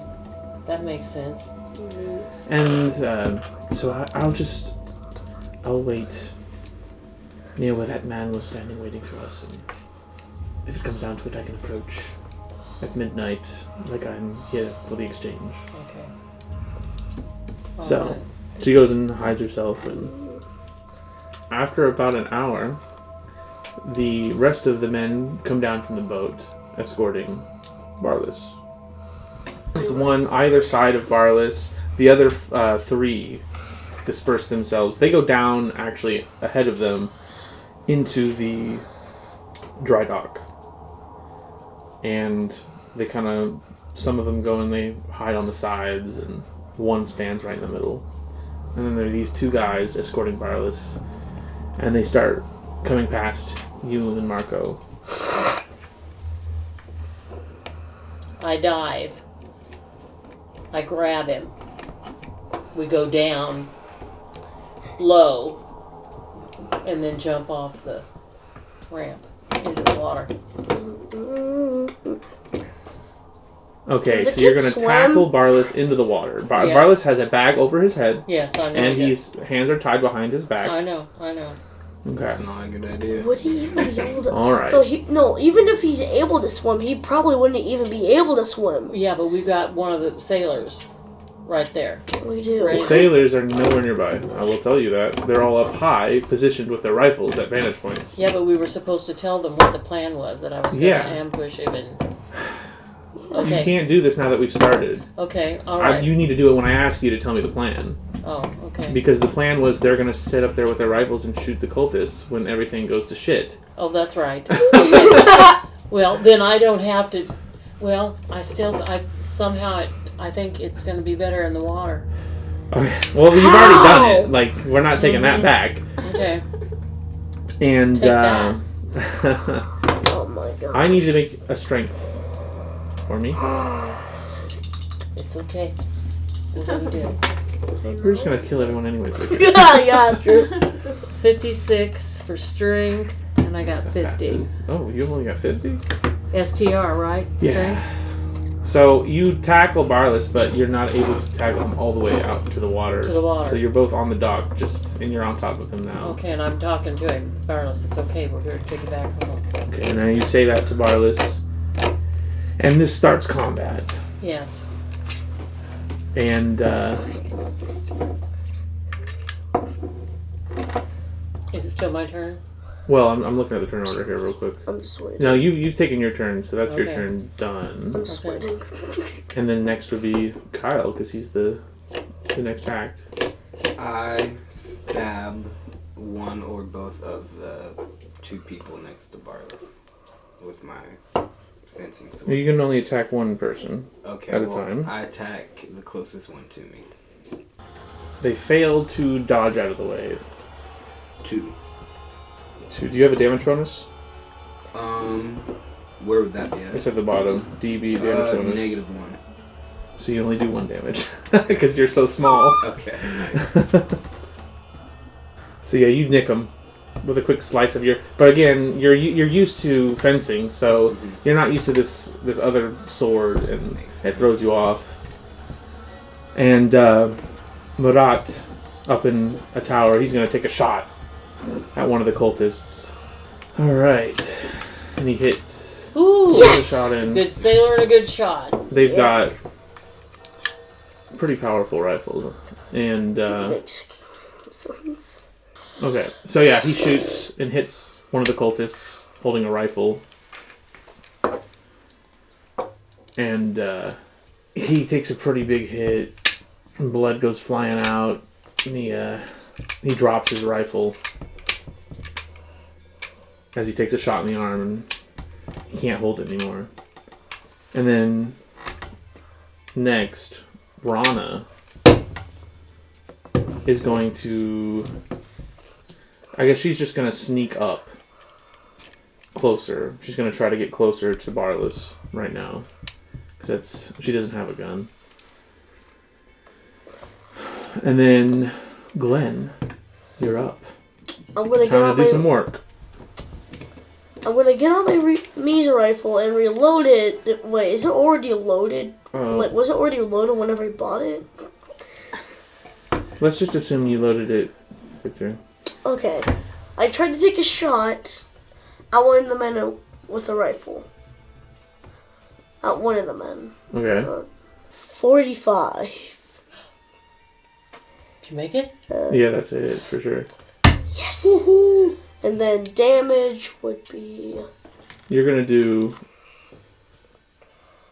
1d8 plus 1d6 plus 3. Okay, there's So 66. 1d8... 12! Plus 3. Right? Plus Is it 3, so... 15! Pretty dang good.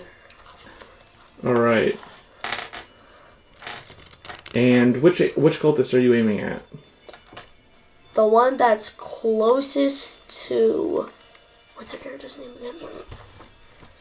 Luis? Louise. Louis. Yeah, Luis. Alright, and you did how much damage? 15? 15. So yeah, you level your rifle at the cultist nearest Lawrence. And you blow this sucker away. He drops dead instantly. You get him right in the center of mass, standing opposite to him, the one that Kyle just attacked, Marco. He's going to attack you back with his sword. He hits. You have a chance to fight back or dodge. I'm going to fight back. So you roll to attack. You take 5 damage. Oh no. And that's a major wound. Yeah. So check the major wound box. Where's that? Oh. Then you roll damage for your sword. 5. -1. Yeah, you attack him back. You get a good cut in, and he winces. And he looks like he's almost out of the fight. He starts kind of backing off. And then Florence, you're up. I'm going to provide first aid to him. To Kyle. Kyle, Yeah. yeah. Marco. Yeah. And then, yeah, she has 100, so she just automatically passes every time. Yeah, it doesn't really care. Like, it doesn't Unless really it's matter. like a It hard doesn't one. matter what, That's a good like, idea. what my mom That gets. was a great thing, yeah. So you get 1 health point back. Going back, Okay. yeah. I didn't know what I was doing when I did it, but I'm upset And then- about it. Yeah. Then you'll lose your major wound. Okay. Because you're back up above half health.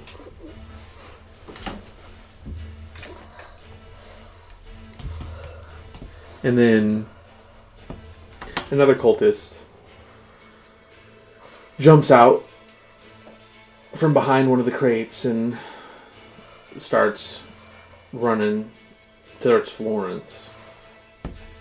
But he's not able to get to her in his turn, so next, one of the deckhands is going to attack.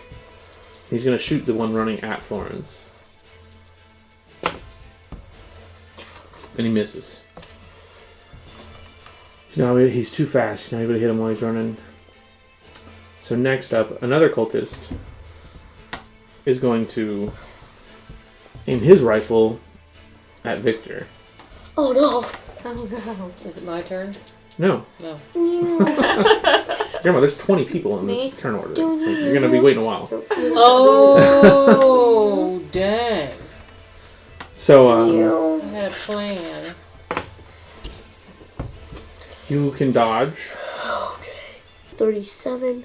Dodge is 65. Pass. Alright, so you dive out of the way. And if anything, actually, you don't even have to dive because you're behind cover. So it just hits the cover. And next, another cultist. Oh my. The one that's down in the dry dock. He starts running up towards Luis and Marco. And then one of the ones hiding with a rifle. He shoots towards one of the deckhands. Try and shoot him. And let's see, the deckhand has to try and dodge.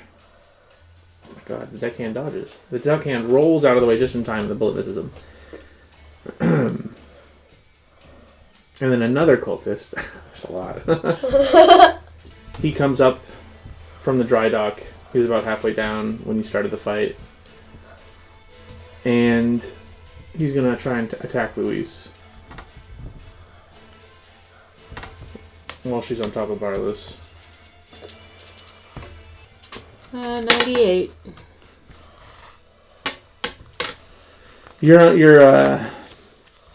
You're put into a critical state again. Oh my. How And much now- health points lost? You're unconscious. Oh my. So Good. Oh my gosh. Another cultist, another I'm cultist guessing? with a rifle is going to shoot at one of the deckhands. Misses. Good. Abdullah.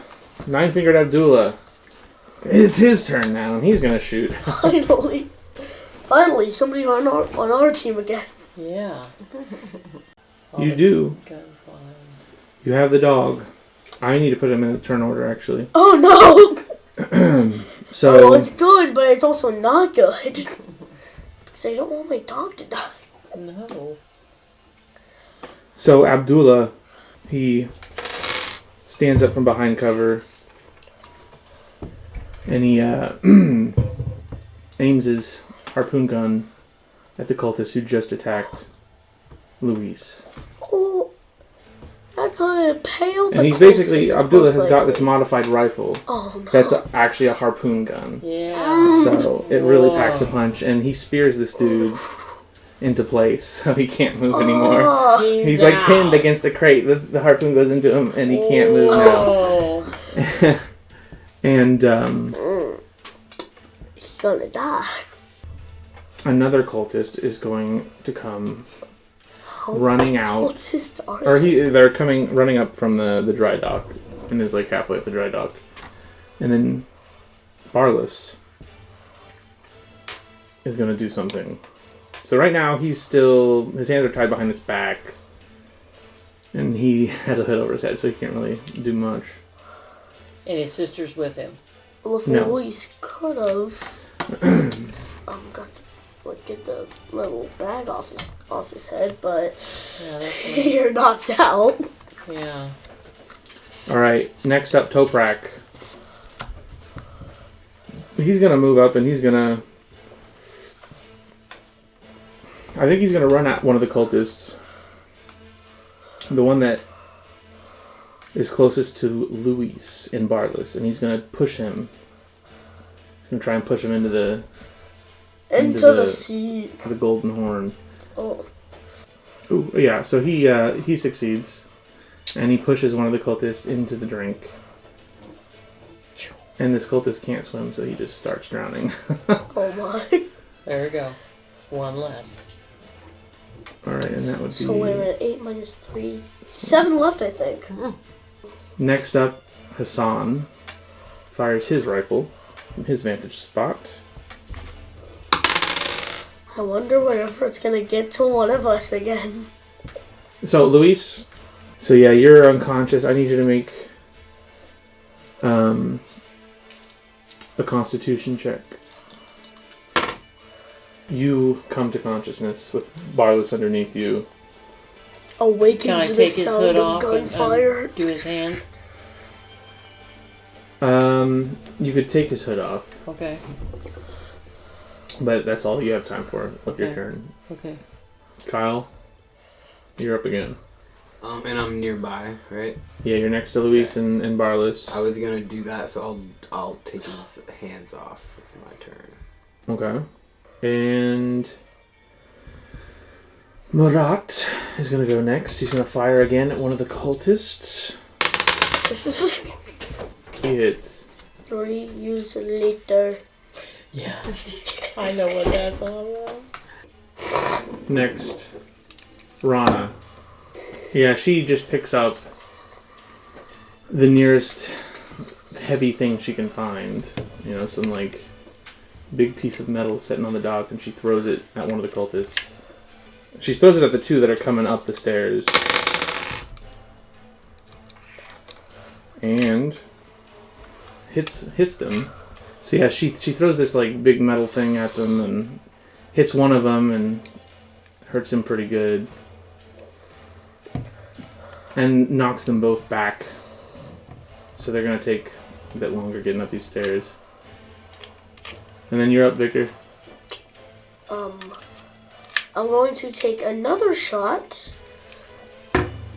at, or well, I'm going to take a shot with my Mauser. To There are, let's see, there's 2-3 cultists that still have rifles. 44. Okay, and then roll for damage. Now roll the other ones. 3, 13. Yeah, you kill another cultist. Too easily. This is like literally my thing. I know. And then, Florence, you're up again. Oh. And I can provide first aid to Luis. Yes, she needs it. Really badly. And then, It's an obvious pass. so yeah, you'll get 1 hit point back, Louise. So you're on 2 now. And then another one of the cultists. So the cultist that got knocked back down the stairs has to clamber over his buddy and try to get back up over him. So it costs him another turn to try to get back up to you. And the deckhand's going to try and shoot him.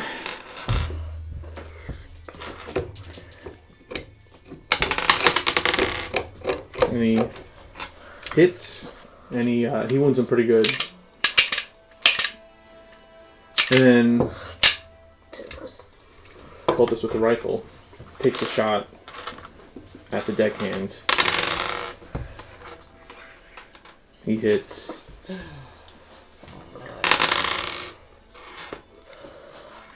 But the deckhand rolls out of the way again. Oh my gosh. Yeah. And then the cultist who got hit with the metal thing that Rana threw, he gets back up and charges back up the stairs. The another deckhand takes a shot at him.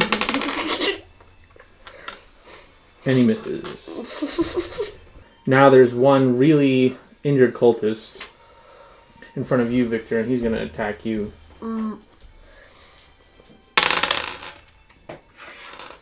You gotta roll to dodge. 7? 7? Yeah, I got a 7. Yep, you dodge, you jump out of the way as he tries to slash at you with the sword. Stuck back. And then one of the cultists is gonna shoot. Probably gonna shoot Tokrak, actually. But they miss, thankfully. And then Abdullah, he's going to spend his turn putting another harpoon back into his rifle. Takes him his whole turn to do that. And then another cultist who's still alive and looking pretty healthy. He's gonna run up and attack Toprak as well with his sword.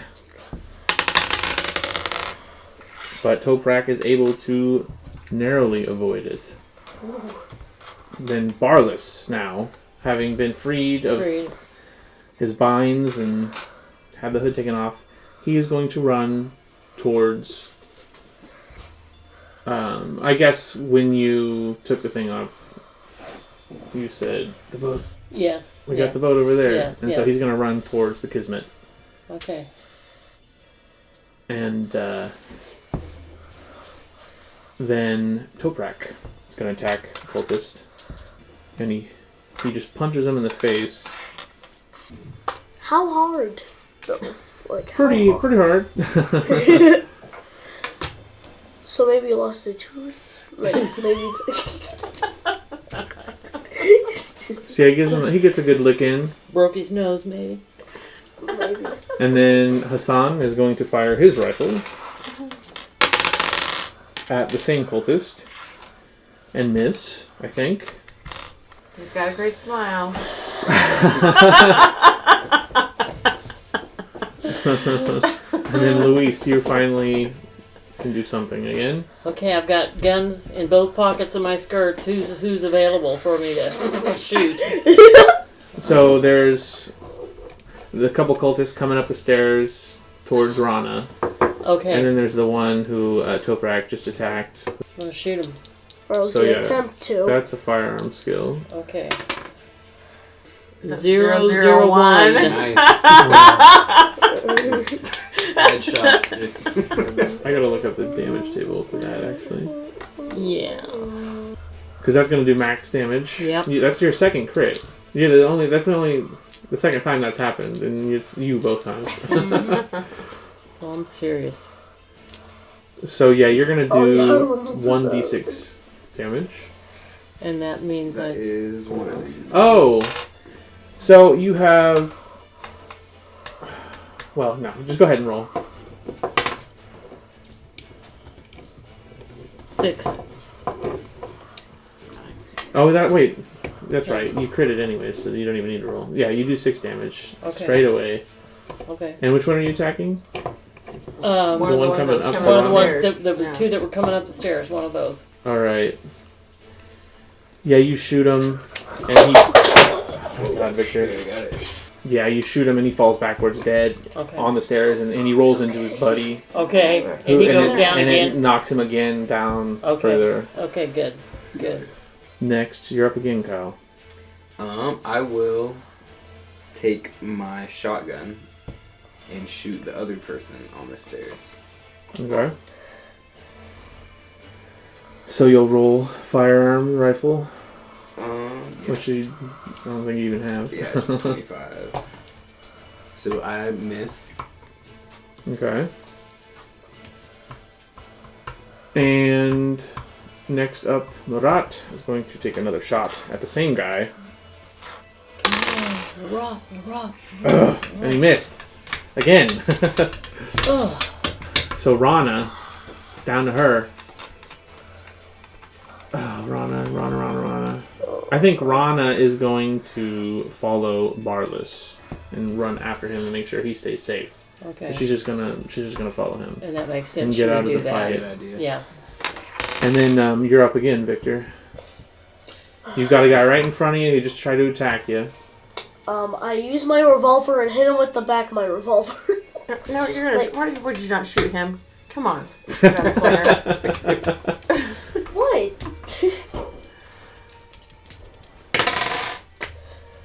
46. So That's it. Well, I don't even see how I could even miss like Yeah. a literal man. Like that's literally. you'd right be in front of surprised, me. Victor. You'd be surprised. But go ahead and roll damage. One of those. It's a D10. 6 + 6 = 12. Oh, it's not. It's 6 plus 2, because this is your Colt 45. Oh wait, yeah. I was looking at my sawed off. so yeah. 8. So yeah. 8 damage. Yeah, you shoot this guy in the chest. And he drops to one knee, but then he gets back up. And he still wants it. He still wants the smoke. So, next, Susie. I don't have anybody I can get first aid to right now, right? I think everybody Correct. can only do it once per battle. You healed the Okay. 2 injured people. Okay, then I mean, hell, I might as well use this Mauser pistol I've got. There you Try go. to. Right. Since you don't well have any gun skills. Yeah, but us gals don't have to have gun skills Yeah. to be good, right? Yeah, you Fail. don't, 76. but Look at the- how much? 76.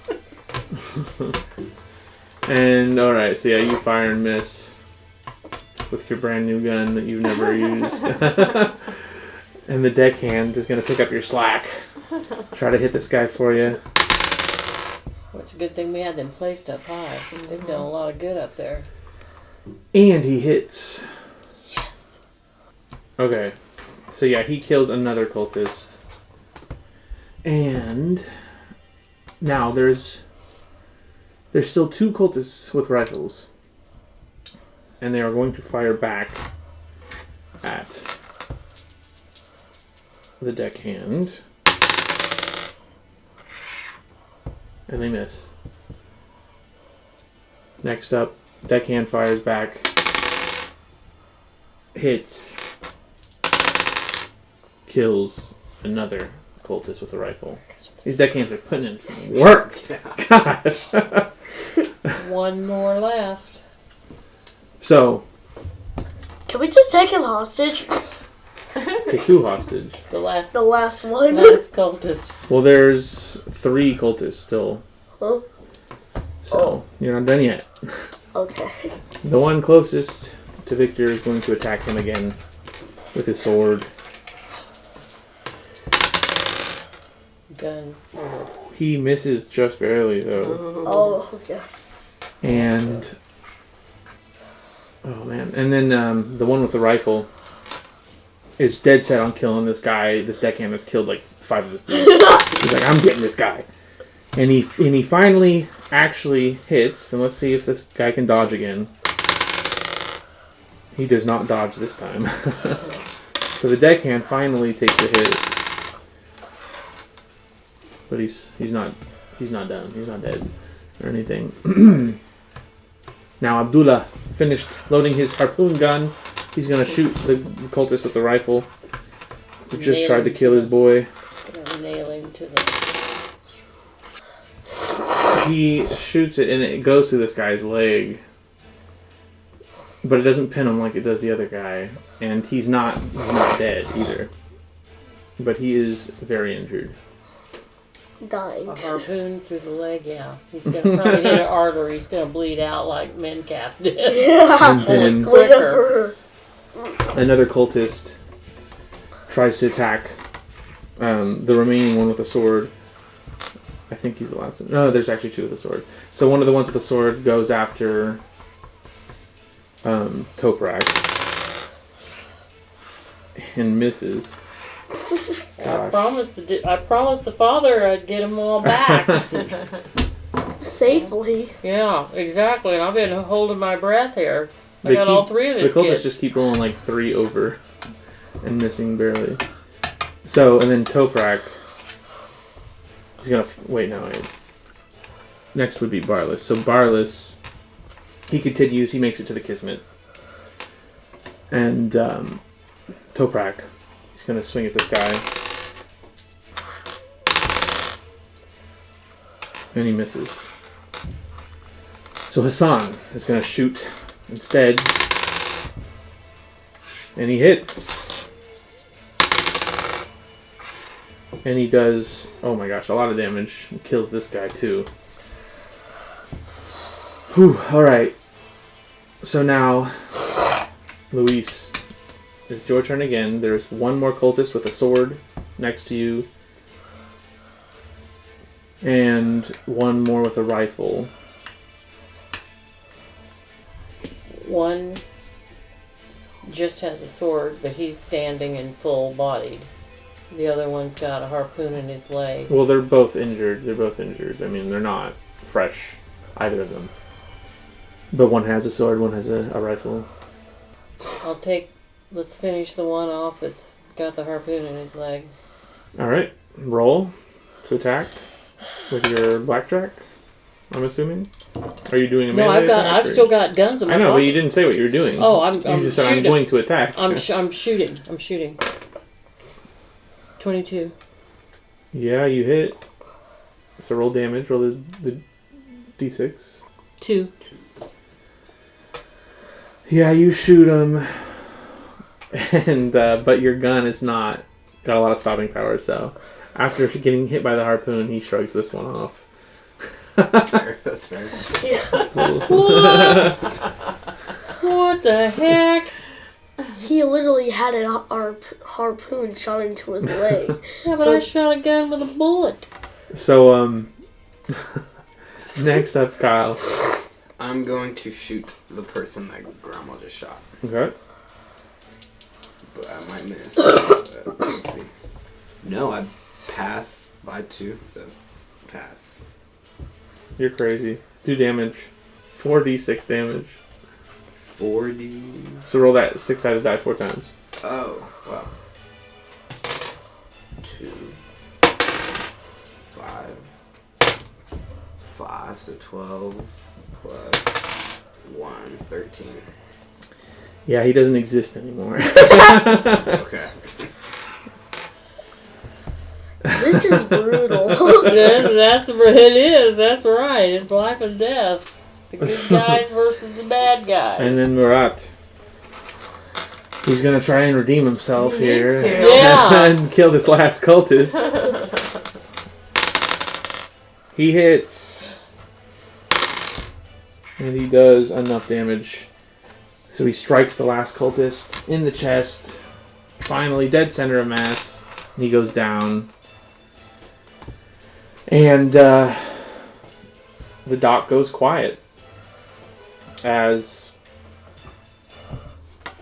all the cultists have been defeated. And you notice that the Navy nearby, the Navy ships, they're starting to head your way. All the gunfire has drawn attention. So, probably don't want to be sticking around for too much longer. Too many questions. And that's it. We'll end it here. That's a good spot to end. Yeah.